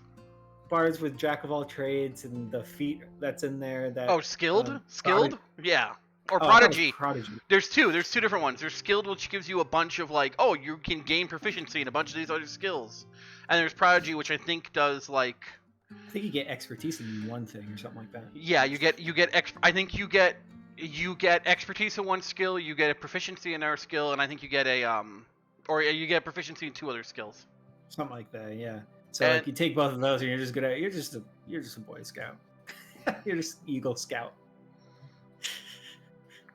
Perfect. Yeah, I could see how that's like a little annoying, how that could be like inconvenient, I guess, as like a DM. It's like, okay, well, you're just gonna do everything. It's not like you're not making up for any like flaws in, you know, your allies or anything like that. Other things I don't love.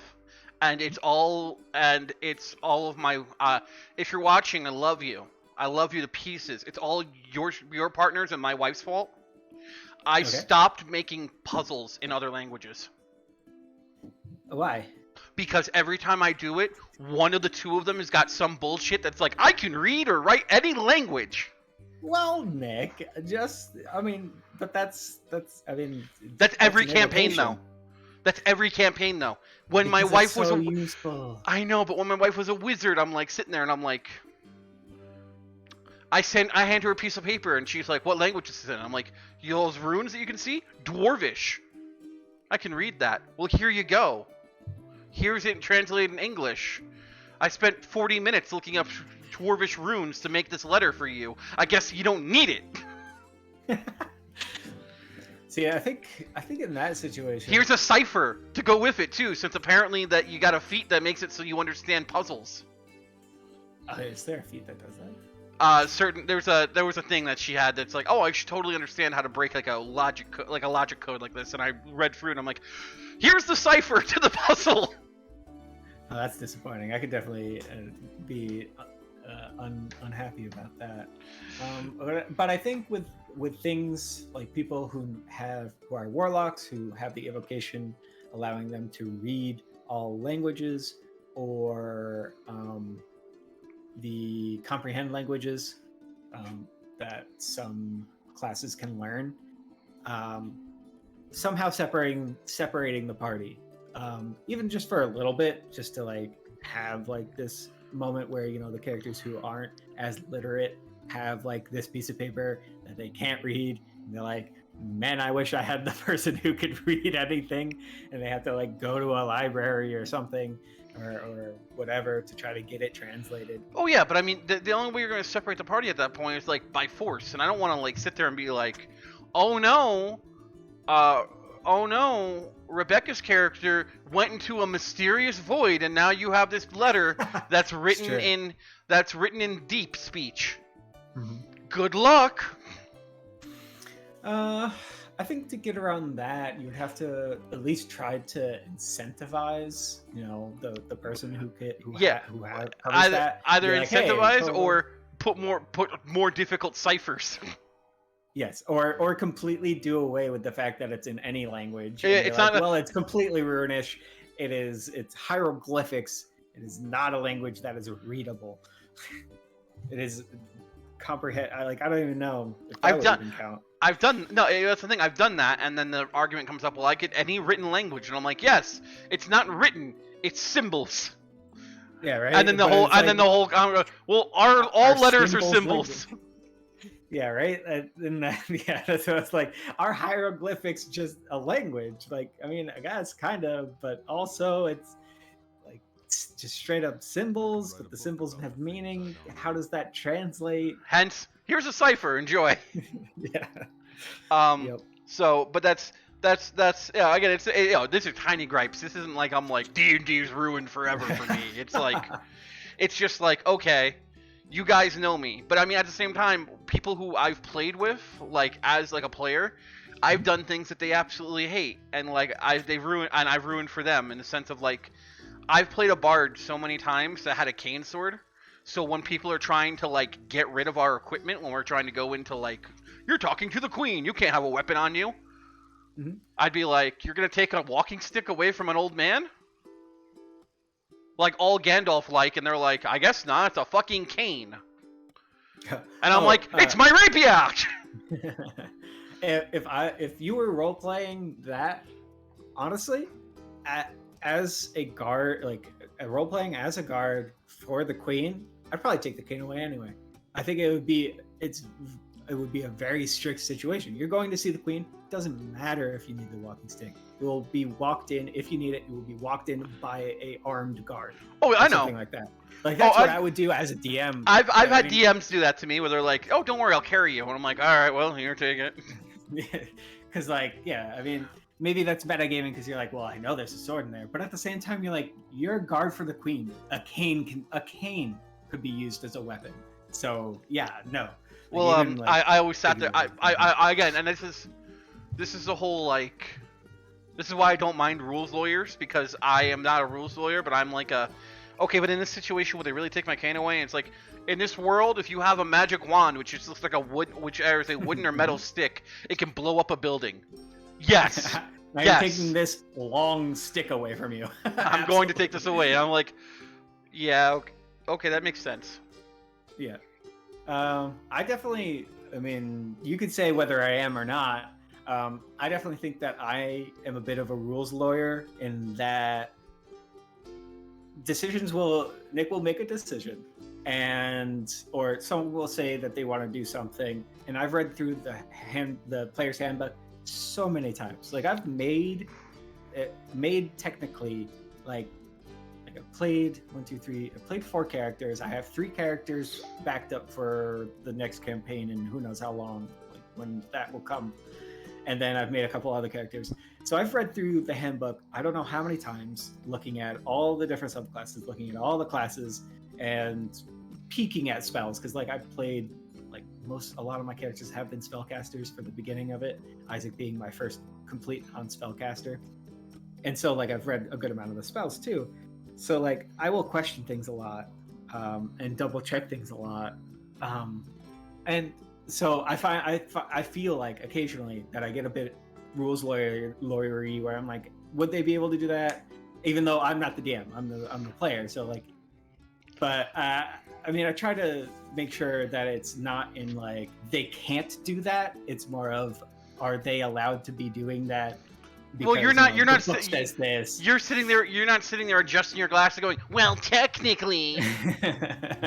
Right. That's what I'm like hoping I don't come off as. No. Like, And you've done that in times, and I'm like, hold on, let me just double check the spell because my interpretation might have been different. Let me reread that. No, you're totally right. Mm-hmm. Yeah, and even if you're like, hey, you're right. The book does say this, but I want it to work like this. Like I, as a player, am okay with that change, and it's important to,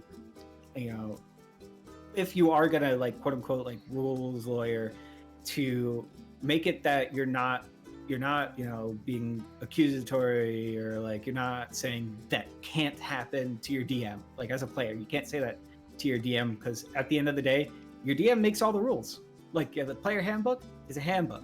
It's got a set of guidelines.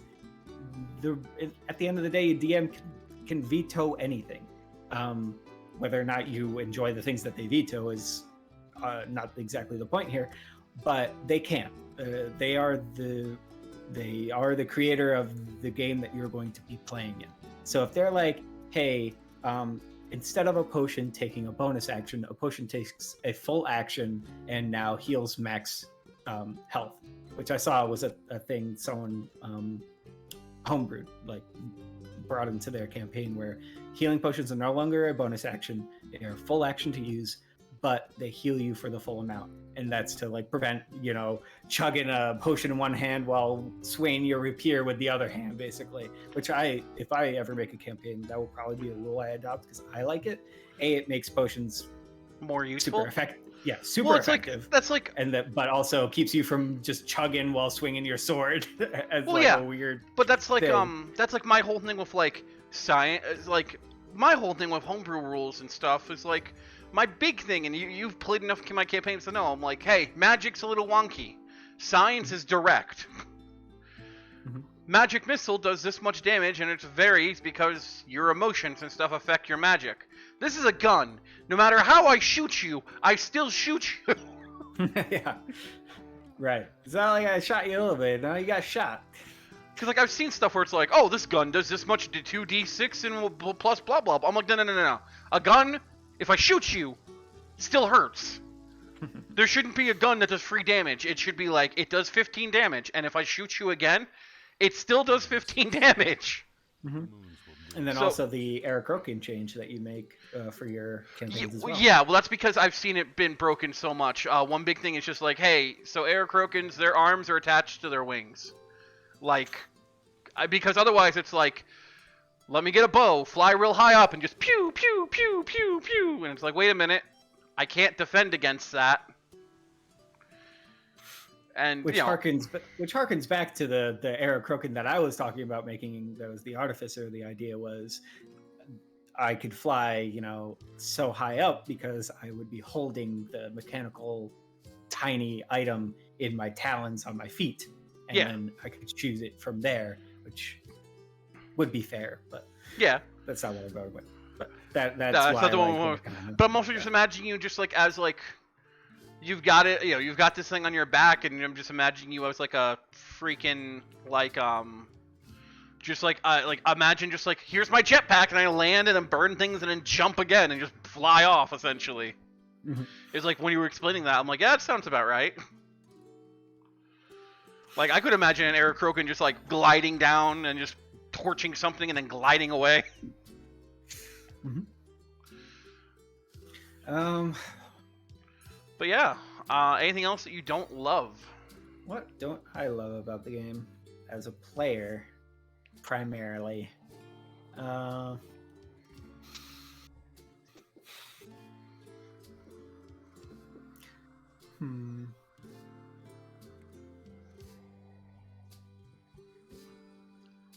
entirely sure. I feel like there's not enough things to use with your bonus action. I think that's been like, I feel like that's a problem. I feel like it's a class. I feel like it's a class issue. Yeah, there's definitely classes that are just like my bonus action. I can use that every time. And then there's like, wizards who are like, all right, I don't really have anything to do with my bonus action ever. I just cast a spell with my full action, and then that's kind of it. Here's the biggest thing I hate about D&D. Like, I actually hate. I hate the namings of things. Mm-hmm. Everything is named dumb. It's just a bonus action makes it sound like you get an additional full action. Mm-hmm. And it's so hard to explain to people who are new to it. I'm like, no, you don't get to you can't necessarily do a proper attack with your bonus action. Right. Like I would quick. Like it's something quick. It's a sub action. I know it says bonus action. It is a sub action. Oh, I cast chill touch. Okay, well you're not in melee range. Oh, that's right. That's a range spell. Why is it called chill touch? Yeah. Well, obviously because it spawns a spectral hand that then touches it. It's very weird. Yeah, but just little stuff like that. I'm just like. Yeah, no, the word's not choice. Just like it's not the best, but it's also like just like some abilities just are worded poorly. I went through a whole campaign with someone who thought like, oh hey, as a monk, what I can do is I can punch as my attack action, as my bonus action, I can punch again, and then with as my bonus action, I can punch again, and I get 2 additional punches on top of that punch because I have because I can spend my key point. And it's like, well, no, you're swapping out the punch and your bonus action for the 2 punches. Yes, there's 3 punches and not 4. Yeah, I've read that a couple of times. I think I actually had the same thought that it was going to be 4 punches, but in rereading it so many times, I was like, oh, you're actually using your bonus action to get 2 more punches, so it's really just a +1 punch. Right, and it's like so it's an interesting thing, and it's just like it's hard to. No, that's how this works. That's how this works. It's like, well, what's a free action? I'm like, okay, so you yell something real quick. But I've had people who sit there and have whole conversations. And I'm like, you're talking to free action. I'm like, yeah, but combat's in 6 seconds. So what did you just yelled 15 minutes of dialogue in 6 seconds? Right. Yeah, that's also kind of like a tough thing to kind of mitigate or the passage of time in combat. Yeah. Combat is so not ideal, but I can't imagine there being a very ideal way to do combat in a tabletop RPG. No. Especially for those who like do the whole theater of the mind thing. I don't know how you do it. Mm-hmm. Because like I need to see like, okay, but where am I in conjunction of this? Mm-hmm. Like you can't say I'm 20 feet away and yet somehow getting attacked by, so I can't use this, but at the same time being attacked by, their breath weapon, which is a 15-foot cone. Like, something's not adding up. But yeah, So that's most of the stuff I don't like. But I mean, like I said, in comparison, that's like tiny little gripes. Shall we go through and build a monster? Because it's time. We're getting close to spooky time. Is it spooky time? Is 9 o'clock spooky time? No, I meant like in the year spooky time. Oh, it is. Well, we got about 2 months. I'm very excited for spooky time, actually. Yeah, well, I mean, hopefully it'll be a little bit more eventful than last year, but I hope so too, but we'll see. So, with some monster making, so I do have D&D Beyond opened up in front of me, and it's full of information for monster making, and we're gonna go through most of this and get this taken care of. So first and foremost, what is the name of this monster? Now, while I'm going through monster making, though, let's get rid of the topics list. We're gonna get rid of the goals list. Don't need Twitter. Did I not label it? I might not have labeled it. I am a fool! Okay. Hey, folks. So, if you're watching, we are going to make a monster. The monster is going to show up at the, in the, our streaming campaign. At some point, every monster we make throughout the next couple of weeks is going to show up. What I do have are some donation goals, if you'd like, for this monster that we're going to make. $10. I don't care what Cole says. All the stats get beefed up by 1. So if we're going through and he's trying to make something fair, and it's like, you can beef all the stats up by 1, just cause. We're gonna probably roll on those, to be honest. Hey, Nick, what?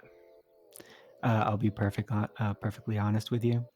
I honestly thought that we were making a monster character to roleplay as. Oh no, we're making a monster.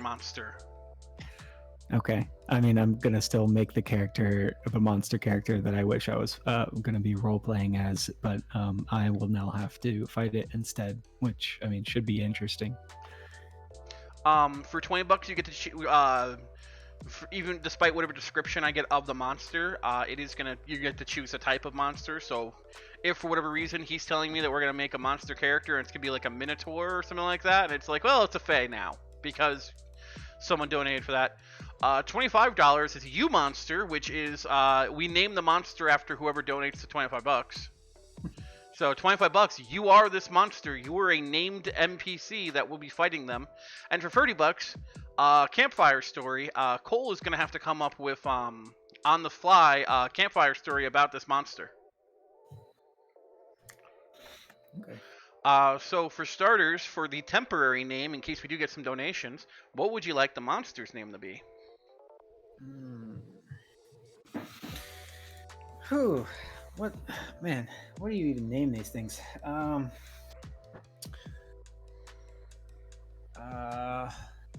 Let's see. Okay, it's gonna be something the gluttonous.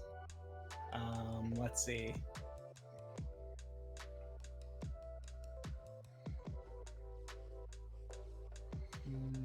Maybe something with an R. Let's do. Rue.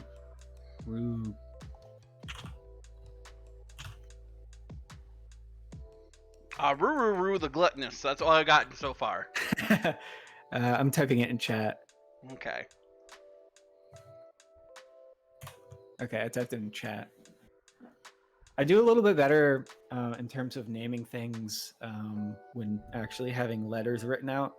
I'm not sure why, but and there are letters that come to mind when I think about how things look and also like what race they are. I mean, I'm not gonna like say that you can't have an orc whose name starts with like L-A-E or something like that. But in my opinion, that is a very like elvish thing to have such soft sounding words. Okay, that makes sense. Especially if you like read through like the player's handbook and go towards the end of it, where it's like, here are some elven names like Safel, Alora, Galanadel. It's like, oh, okay. And then like you get the human, and it's like Fred, Hank, Michael, Roger. Unless they're pompous, and it's Cornelius. Okay. Hmm? Oh, go ahead. So what What's type of monster is this going to be? Beast, Like- celestial, dragon, elemental, fey, fiend, giant, humanoid, monstrosity, ooze, plant, undead. It is an ooze. It's an ooze? Okay. It is an ooze. It's an ooze. How big is it? Gigantic, huge, large, medium, small, tiny. Well, we're all level 4, so it probably should be huge. It probably huge. Okay. It's Hmm. not. Is it a swarm type monster? I don't know.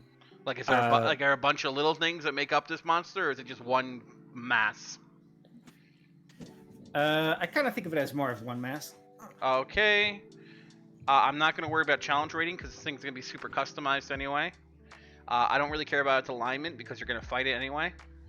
Mhm. So before we get into actions and stuff, what would you say would be a fair AC for this monster? A fair AC. Mm-hmm. All right, Nick. I'm just gonna come out and tell you what the idea for this character is, because I don't know how to answer the AC question. Because maybe we want to do multiple ACs. Okay. So again, I thought I was gonna be role playing this monster, and we were gonna play humans and homes. No, unfortunately, no. We are making a monster that you guys are going to be fighting. So my idea, the first thing that came to mind was, what if I make the stereotypical slime girl? And I was like, why does it have to be a girl? Why not make just a slime person, a news person? And I was like, is that a thing in regular D&D? So I have an app on my phone and looked up all the oozes, and there is an ooze that is similar to what I was thinking. And how that ooze works is it consumes people, and how I was also thinking it works, it consumes people, gains their memories, and can spawn the people that they've consumed into things that the players have to fight. How I was thinking the slime person who I was going to be playing as, because that I probably wasn't going to go with, although I could make 4 base characters that all could fight all at once, which sounds chaotic but a lot of fun. Was also having the singular ooze slime be someone who changed how they appeared and played it similar to a Kenku. Kenkus, for anyone who doesn't know, basically they're raven people, a raven race, who lost their ability to fly and lost their voice. And so the only way that they can communicate is by hearing other people talk and then mimicking what they've heard.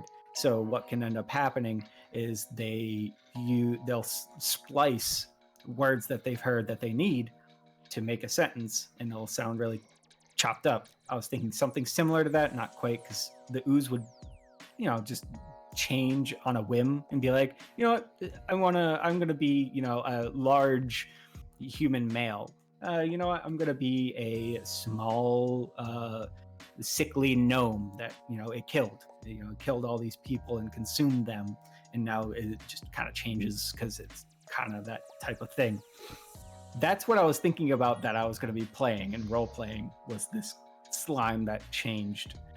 So I don't know how you might want to do that in terms of a monster that we want to fight. Okay. So I don't know if we want to have like this singular ooze that changes into things as it sees needed. So like maybe when we first encounter it, we're at a distance, so it is in the form of a wizard who will have low AC, low armor. They really can only wear cloth, maybe light armor depending on the class and stuff, and is able to shoot at us with magics. And as we get closer, maybe it turns into a fighter that it consumed who's wearing heavy armor. Now its AC is a lot higher. So I don't know if we want to do that, or if we want to kind of roll with the one that is already kind of in the manual where it can spawn 4 memories, basically 4 PCs in a way, at once to fight simultaneously. So it has kind of 4 actions in one round. No, it's sapient. Thoughts? It's going to be sapient. It's going to be able to change its form at will, and it can change its form with both biological and non-biological materials. So give me a few moments, and I'm going to pop a lot of that stuff in, and then we'll go on from that point. Okay. So. And now, because like I had been thinking about this for like 2 days ish, I'm like, man, I was really excited to play this monster. Now we need to play humans and homes. Sorry about that. I was gonna have a lot of fun just changing my voice into whatever it wanted, whatever I felt like it should be. Possibly having random conversations that it just like switches back and forth. Indecisiveness, and then yeah, I was gonna have a lot of fun with that, but it's all right. It's all right. I'll just become a DM, and it'll be a NPC, like a good one. You'll be like a slime. The time I got reincarnated as a slime character.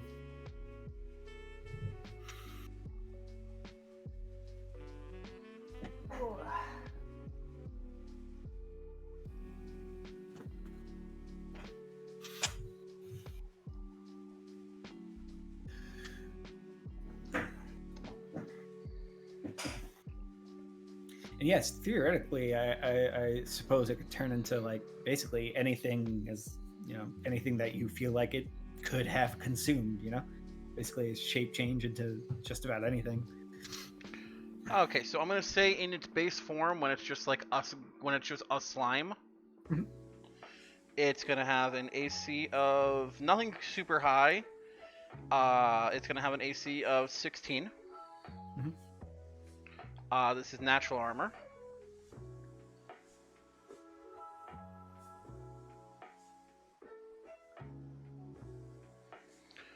Passive perception, it's going to have a 10. Hit die, it's going to have a max health, which gets divided, not divided, unless it splits, it doesn't necessarily like regen too quickly. So let's see, hit die count, we'll do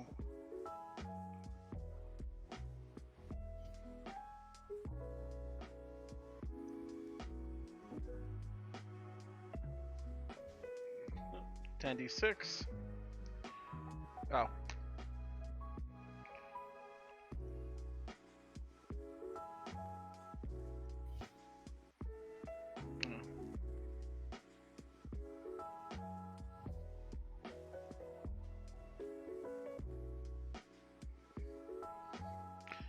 When it's in its normal slime form, it's going to have a strength score of 4. Yeah, I was gonna say it definitely shouldn't have too high of a strength. Nope. Dexterity can have a higher Dexterity of 16. Con of 20. Yeah. Intelligence of 12. Wisdom of 12. Charisma of 10.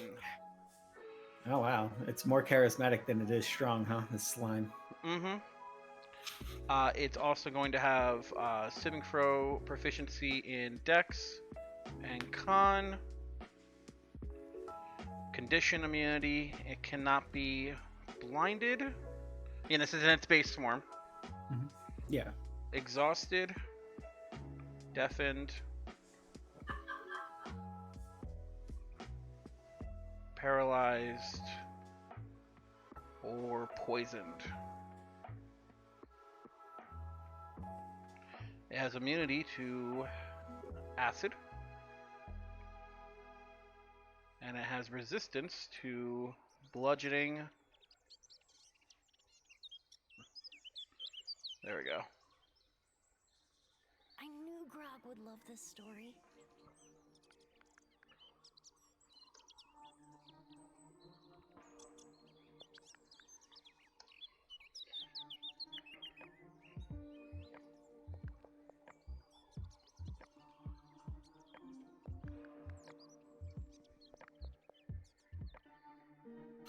It knows no languages in base form.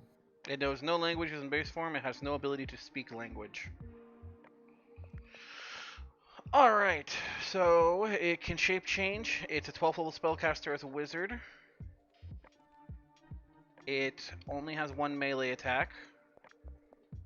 Again, as its base form. And that is Consume.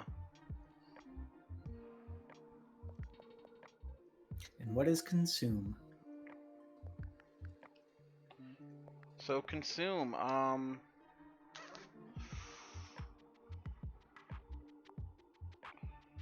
+5 to hit. Slime spreads over target. On a hit, target must make a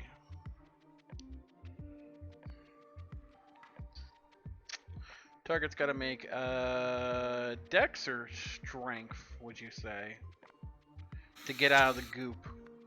I'd say it would have to make a dex save to avoid the goop in the first place. So to avoid getting consumed is they're dodging out of the way from fully getting consumed.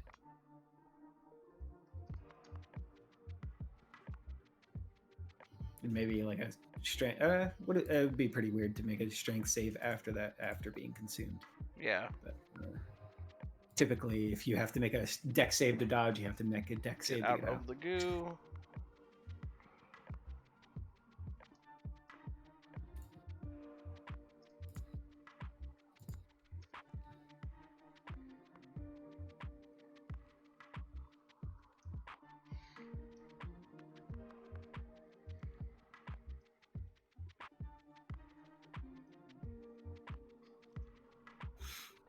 Okay. Hey, Nick, Yes, sir. is it all right if I gotta go real quick? Okay. That's fine. Just give me a few moments. I mean, yeah, you can get out. Give me a few moments and I'll help this all finish up. Okay. And we can I'll be kind back of quickly. discuss it.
Hello.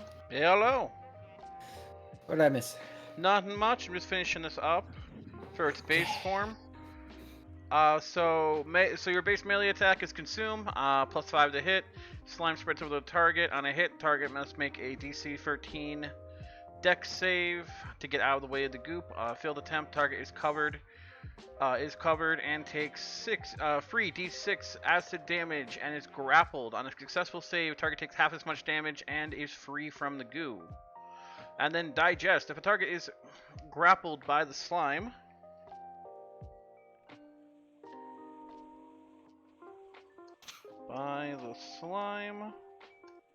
the target takes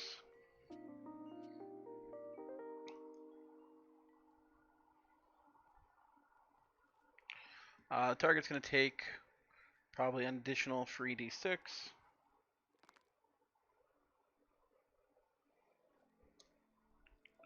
Acid damage if the target That can of cabbage looks delicious. hit points hit 0, the target is digested and the slime can take their form.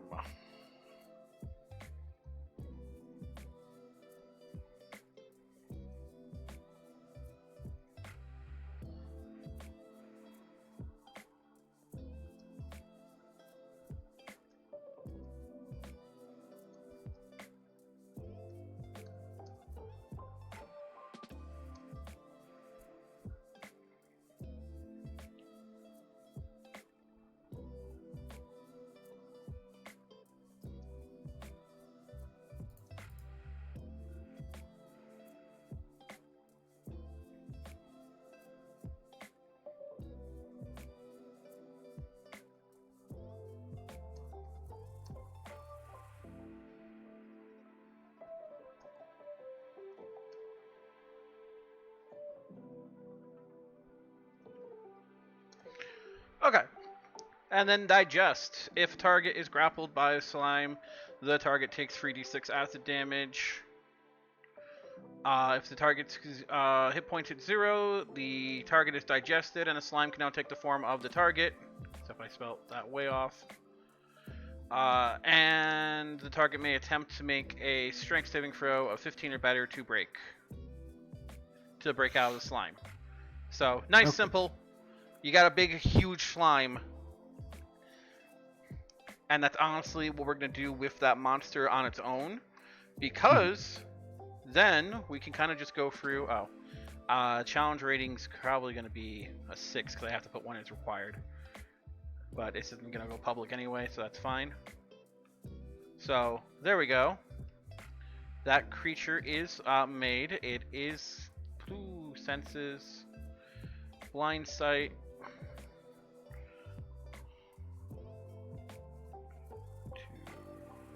60 feet. Blind sight up to 60 feet. Has no language. No skills, additional movement. Add movement. How fast would you say this is? I can't imagine. I would imagine it's super fast. You know? 30 feet? Yeah. We'll go with the average 30 feet. Okay. Can walk 30 feet.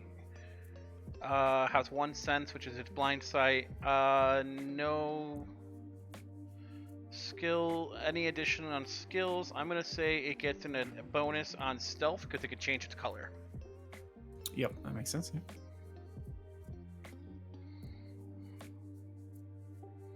So it gets a +5 to stealth. Save changes. Okay. Not to mention it's also probably a little translucent, so you can see through it, which also doesn't help in seeing it. Yeah. So that will come up in just a second. So what we're going to do then is we're going to create the 4 base forms for this creature. I want you to pick the one base form we're not going to worry about too much. Well, no, we can totally do that for that too. So character creator. Yeah, right. All right, let me make 4 characters right now. Yeah. Well, you're making the narrative for this thing. This is why this thing's super powerful. So, it got a warrior, a ranger, a wizard, and a beast. And a beast, too. So, How strong was the warrior? Let's see. Well, we know the wizard's gonna be like what, level 12? You said. Yeah. Level 12 wizard. Let's make the fighter. Let me see when and how many attacks fighters get. Fifth level So they they get get 2. I believe Free seventh at they get. 11. Oh, free at 11. I thought they got free at 7 for some reason. Let's see. What do you get at level 12 fighters? Ability score improvement. What race was a fighter it absorbed? Let's do like a dragonborn, so it gets its dragon breath weapon. Okay. I think that'll be interesting. And with that, we'll make it a level 11. I was bouncing between level 11 and level 12, but we'll do level 11. What color Dragonborn? Let's do green. Okay. Green's on Green's a weird one because green is green's poison, but it's 15 feet. Where if you do what is it? There's one that's just like a little off where it's like it's acid, but it's 5 feet Copper? by 30 feet by one of maybe it's copper. One of the fire ones I think is like it's a line. Yeah. So brass is a 5 foot by 30 foot line for fire, where gold is like it's a 15-foot cone, and gold and red is it's a 15-foot gold. So brass is a weird dragon because it like shoots like napalm. But okay. Mhm. So green dragonborn gets its breath weapon. It's gonna be a fighter. And you said level 11. Mhm. All right, skill proficiency really doesn't matter all that much, to be honest. Fighting style does, though. What kind of fighter did? This was a lonely little slime, and it somehow took down a party of adventurers. So, what kind of fighter? fighter was it? Was this adventurer? You're making the narrative here. You're making the monster. Let's see. So I'm thinking.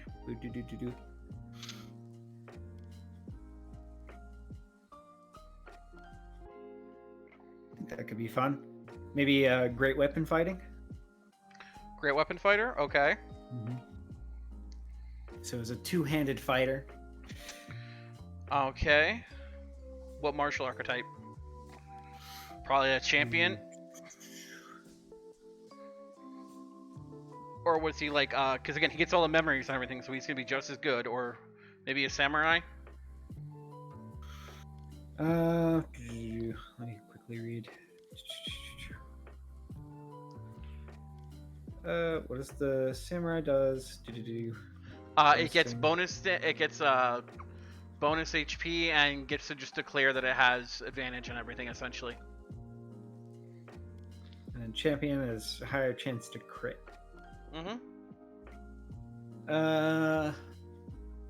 This dragonborn probably would be a champion. Okay. Trying to looking for glory, you know. Okay, I'm gonna assume he took an ability score increase. Probably. I don't know what the ability scores we're giving it is. It's okay. We're gonna roll and see what we're gonna get. True. So we're gonna do strength. We're gonna do dex. Make it nice and simple. It's gonna take more. Yeah. It's gonna take feat, and that feat's gonna be where's the two-handed one? the Great Weapon Master. Yeah, that one. Yeah. Heavily armored, Great Weapon Master. Yep. And then an additional fighting style, he's gonna take defensive. He gets two fighting styles? 10th level, you get a second fighting style. Oh, wow, I didn't know that. Mm-hmm. How have I not known that? Mm-hmm. Me neither. Is that just... It might be a champion thing, I'm not entirely sure. Yes, it is. Okay. That's why. Yeah, it's a champion thing. I was like, that's why it didn't come to mind. Okay, we're gonna roll real quick, because he got a random adventurer. So let's see what he got.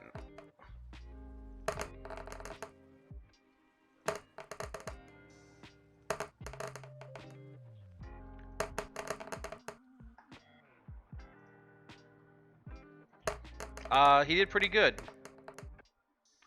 15, 14, 14, 14, 14, 15, 13.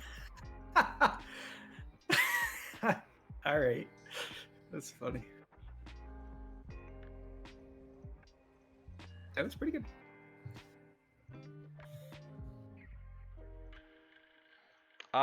You said he was like looking for glory, right? So he was probably like a Yep. folk hero. Mhm. Okay, doesn't really matter because all it is for skills that he's not going to use and proficiencies for tools he's probably not going to use. And then we're going to give him just starting equipment. So chain, martial weapon, 2 martial weapons. And his 2 martial weapons are going to be a great sword.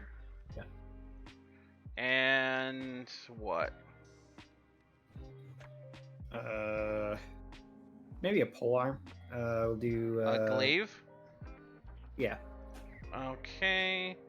2 hand axes, an explorer's pack, and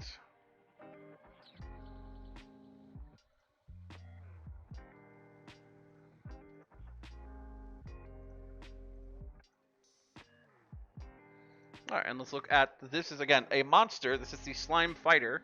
Yeah, it does. It's only got a 17 AC. Just want to double check. Yep, it's only got a 17 AC. Oh well, it's still got 92 health to start, a +8 to hit, and when it hits, it hits. Okay, go ahead. Hurt. It's gonna hurt. I'm sorry. Here, let me re-roll that. Okay, he does a 12.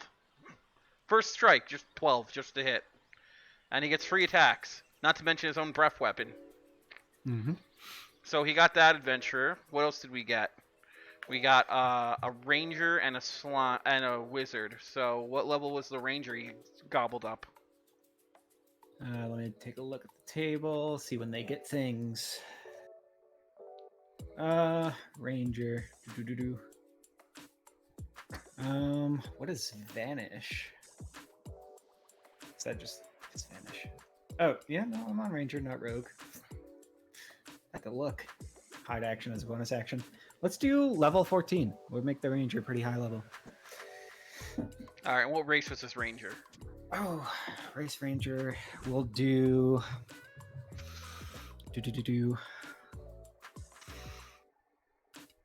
Maybe I don't want to. What do these go? What are they called? Well, you said something about Kenku earlier. That could be. It could make a pretty good ranger. I was thinking the.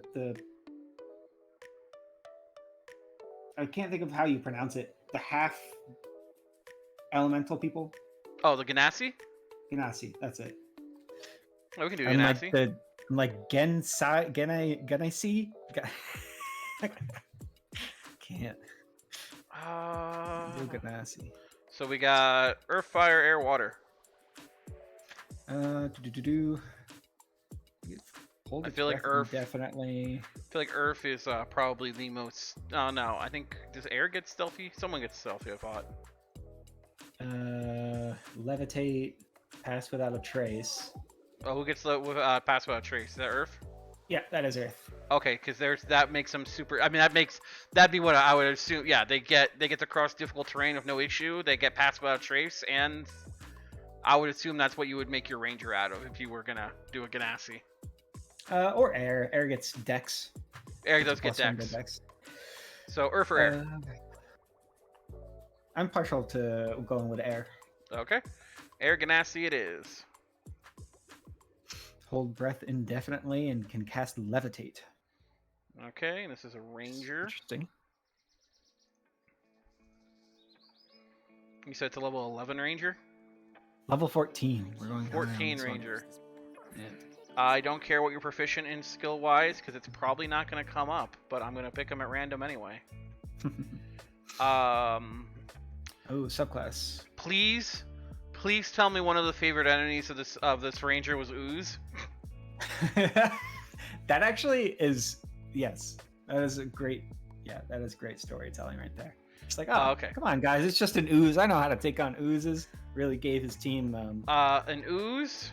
confidence. I got 2 more favorite enemy types. Ganassi. We're in this not so scene area.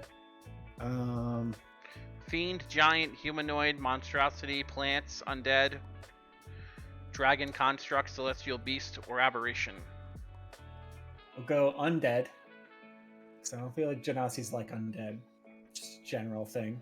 I don't feel like a lot of people like undead, but and we'll go. I think we'll go with humanoid because there are a lot of orcs in this area and stuff like that. So they were. You gotta pick. trained in You gotta being pick able one to- more humanoid. You've said orcs and what else? Oh, I get 2 humanoids after Yep. that. Just any humanoid. Yep. So your options are dragonborn, dwarves, elves, gnolls, gnomes, goblinoids, ginfilok, halfling, humans, kobolds, lizard folk, merfolk. I don't know what the hell that is. Werebears, wereboars, wererats, werewolves. It's a lot of wares. We'll go with humans. Wherever this Genasi was from, they did not trust the humans either. Which is fair. Favorite terrain? Um, Arctic? No. This is air. Forest? Grasslands? And coastal? Swamp, Underdark, mountain, Arctic, desert.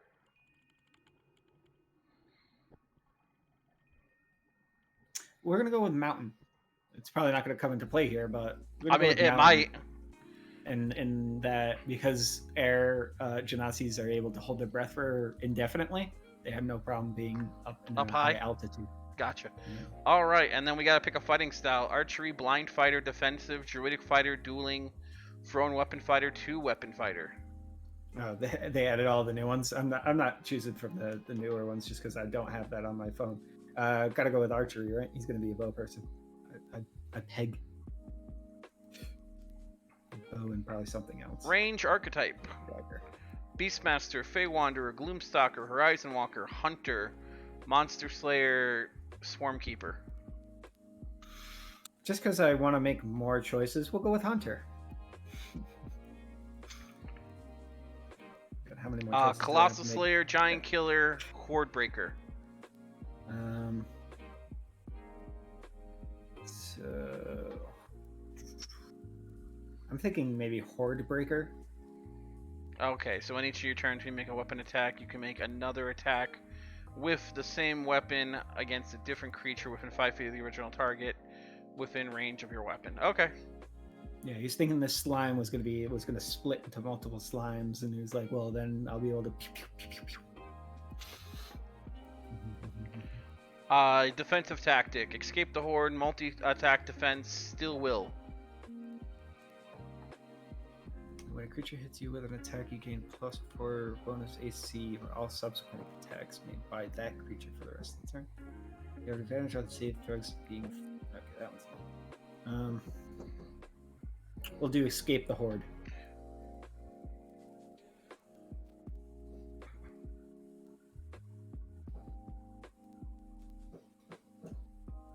I don't know why there's fireworks. I don't know if that's coming through the mic, but yeah. I we heard have some of 'em. fireworks. Oh, I guess it's Labor Day.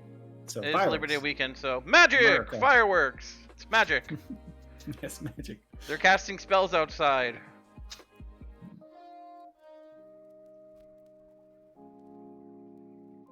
And then multi-attack will just be volley.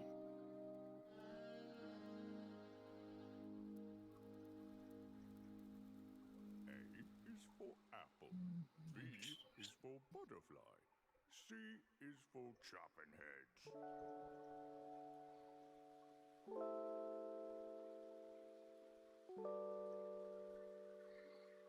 Okay. Let's roll his stats real quick. See if he gets ridiculous stats. That'll be a bad time if the ranger is the one that's going to be like outplaying us constantly. I mean, you guys still have like action and it's still 1v5, Mm-hmm. Yeah. and and this thing's not gonna have like it's not gonna have all the health of all of you guys. All these things combined. It's gonna have a set number of health and just switch between its forms. All right, so it got 13, a 12, a 14, a 9, an 11, and a 8. So obviously the 14 is probably gonna be his dexterity. A 12 will probably be his con. The 13 will probably be his strength. That will probably be his intelligence. 11 will be his wisdom, and 8 for that. He didn't talk much. So final ending with a dexterity of 18, a constitution of 15, a strength of 13, intelligence of 9, charisma of 8, and a wisdom of 11. And he was an outlander, because that makes sense.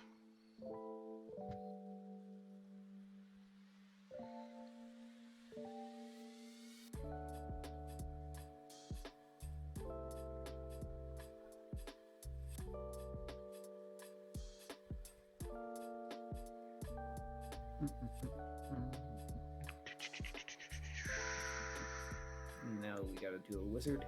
A wizard. I'm not doing spells, I'll add them later. Okay. So there we go. There's another character made right there. So let's see. With his longbow, it's only a plus 11 to hit. Only. God, that's so brutal. Holy moly. And Makes you how many still attacks hit. does he get? And he gets 2 attacks. Alright. He'll hit. No, both no, no. times. Well, here's the worst part. If you guys are grouped together, every attack he gets another attack. Yeah, and he'll hit like every attack because it's plus 11. It's pretty brutal. That is a pretty dangerous one. You guys are gonna have to fight this thing. Yeah. You That's kind came of the idea. You came up with a hell of a monster to start this with. All right, and then we'll do our wizard. What kind of? As long as it's interesting. Oh yeah, it will be. What kind of wizard? What race? Ooh, What that's- race? We gotta just do a old, decrepit human. Old decrepit human. We can do that. Let me quickly go through the races, see if there's anything that strikes me besides that. You know, I did see that. You saw it too. There's a TikTok or something of the Kenku wizard or spellcaster who used like mimicked noises for the For the somatic. or Yeah, I saw vocal. that. vocal Yeah, and I did somatic. see that. But, You want to do no, I human? think- yeah, I think we're going human. Something for human. Okay.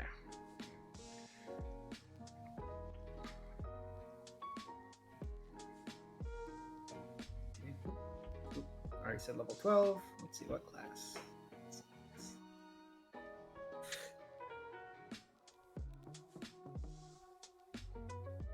What archetype? Blade singing? No, that's not the plan. Order of scribes. Aberration, conjuration, divination, enchantment, evocation, illusion, necromancy, transmutation, or war magic.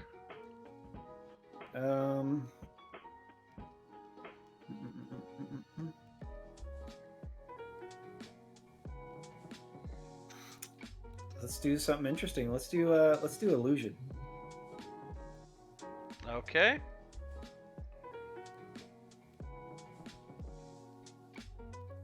Which didn't help when they were trying to fight the slime that can't see or anything.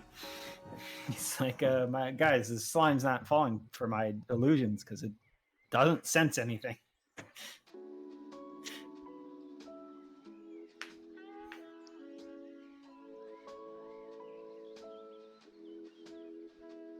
It's actually a lot easier to do that wizard because all it's left is like its billion spells.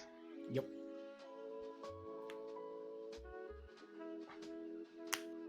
So roll then it stats. Get a head start on beasts here.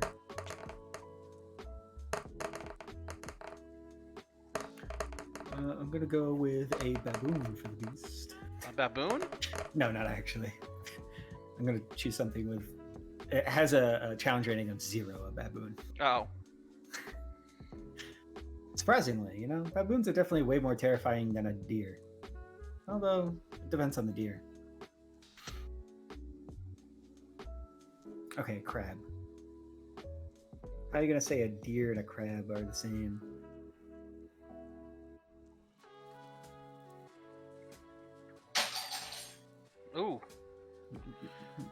So, we have an average strength wizard who's a little like clumsy, but is really, really smart and charismatic and wise and really healthy, like ridiculously healthy for his old age, his old Interesting. sage age. Mhm. Oh, okay.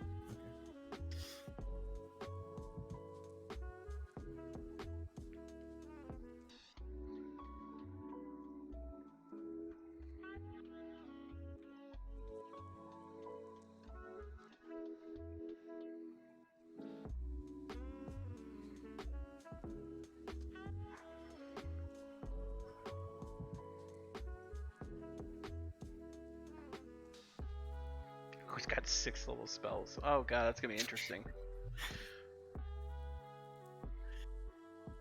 You gotta at least choose like some illusionary in here, right? Oh yeah, I'm gonna put some illusionary magic and stuff in there. I'm gonna assume that I'm gonna be honest. Because oh my god, his health. He's got so much health. Okay. I'm gonna assume that the slime stays in the wizard's form most of the time. Probably, yeah, since it's gonna be the most utility. And then any ideas for kind of beast? I was looking through them. How do you feel about a giant subterranean lizard? Okay. Isn't that like the first thing Rimuru kind of eats anyway? What is the first thing he eats?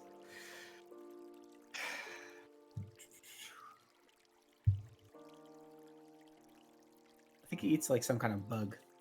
Could be wrong, like a centipede or something. What's the first thing that Rimuru eats in slime? These pastries. It from is a Slane's bug. Cake are delicious.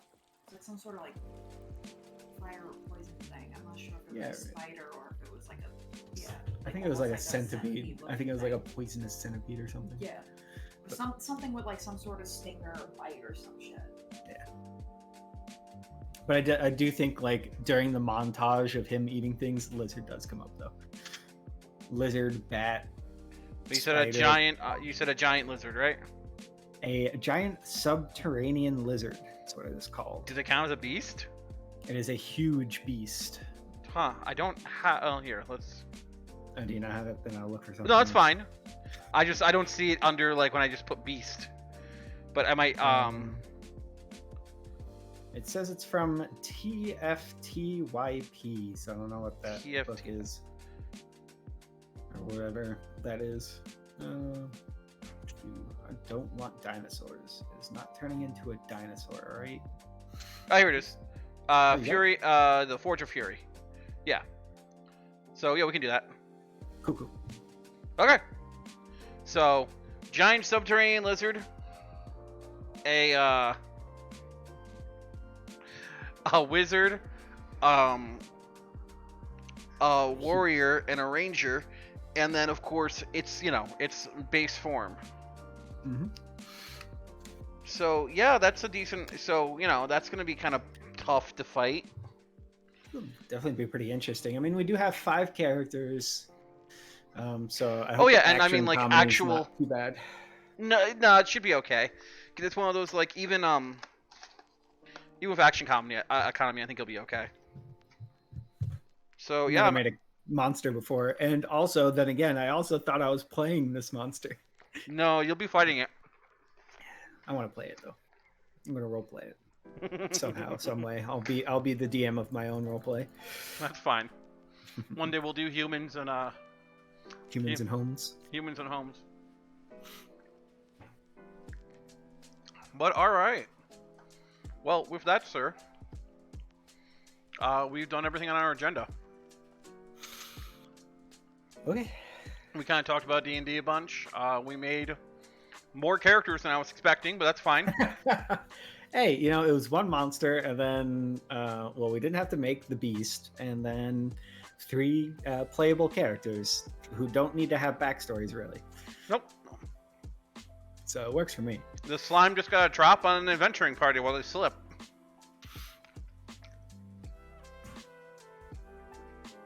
I look So, forward yeah. to fighting it. Look forward to the headache. People are gonna be like, "You made this. You did this to us." I'm like, I'm not controlling it. Well, we'll see who I have on next time, and then maybe they might be like, "Wait, what?" Are you gonna let them know what's been already made, so they have an idea what could be made? Yeah, That's fair. I'll be Good like, idea. so this one's a slime that can turn into anything it's eaten, and it ate an adventuring party. So yeah. So we've got that, and I mean it's an intelligent slime too. That's the thing. You said it gained all the memories and intelligence of everything it eats. The wizard's got a 20 intelligence, so it's a real smart slime. Yeah. Yeah, I think that's really cool. I think that is a cool monster. So may I say so myself. So again, I'm pretty sure he's gonna do. Heck, I don't think I think you're gonna meet this creature long before you actually fight it. Mm-hmm. But we'll see when it comes up. All right. Now Cole's gonna be all worried about every old man he finds. Is that him? How would I know? He's an illusion wizard. It's even worse. You'll never know. You'll never know. No. All right. Well, with that, I think I'm gonna call it an evening there. Okay. Mm-hmm.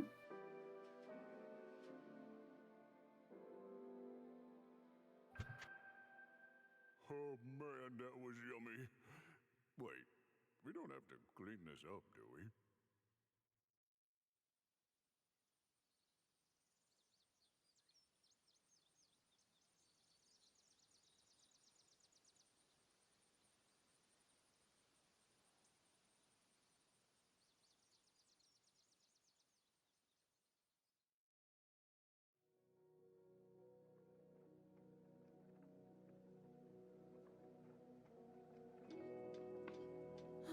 Summer breeze makes me want wine.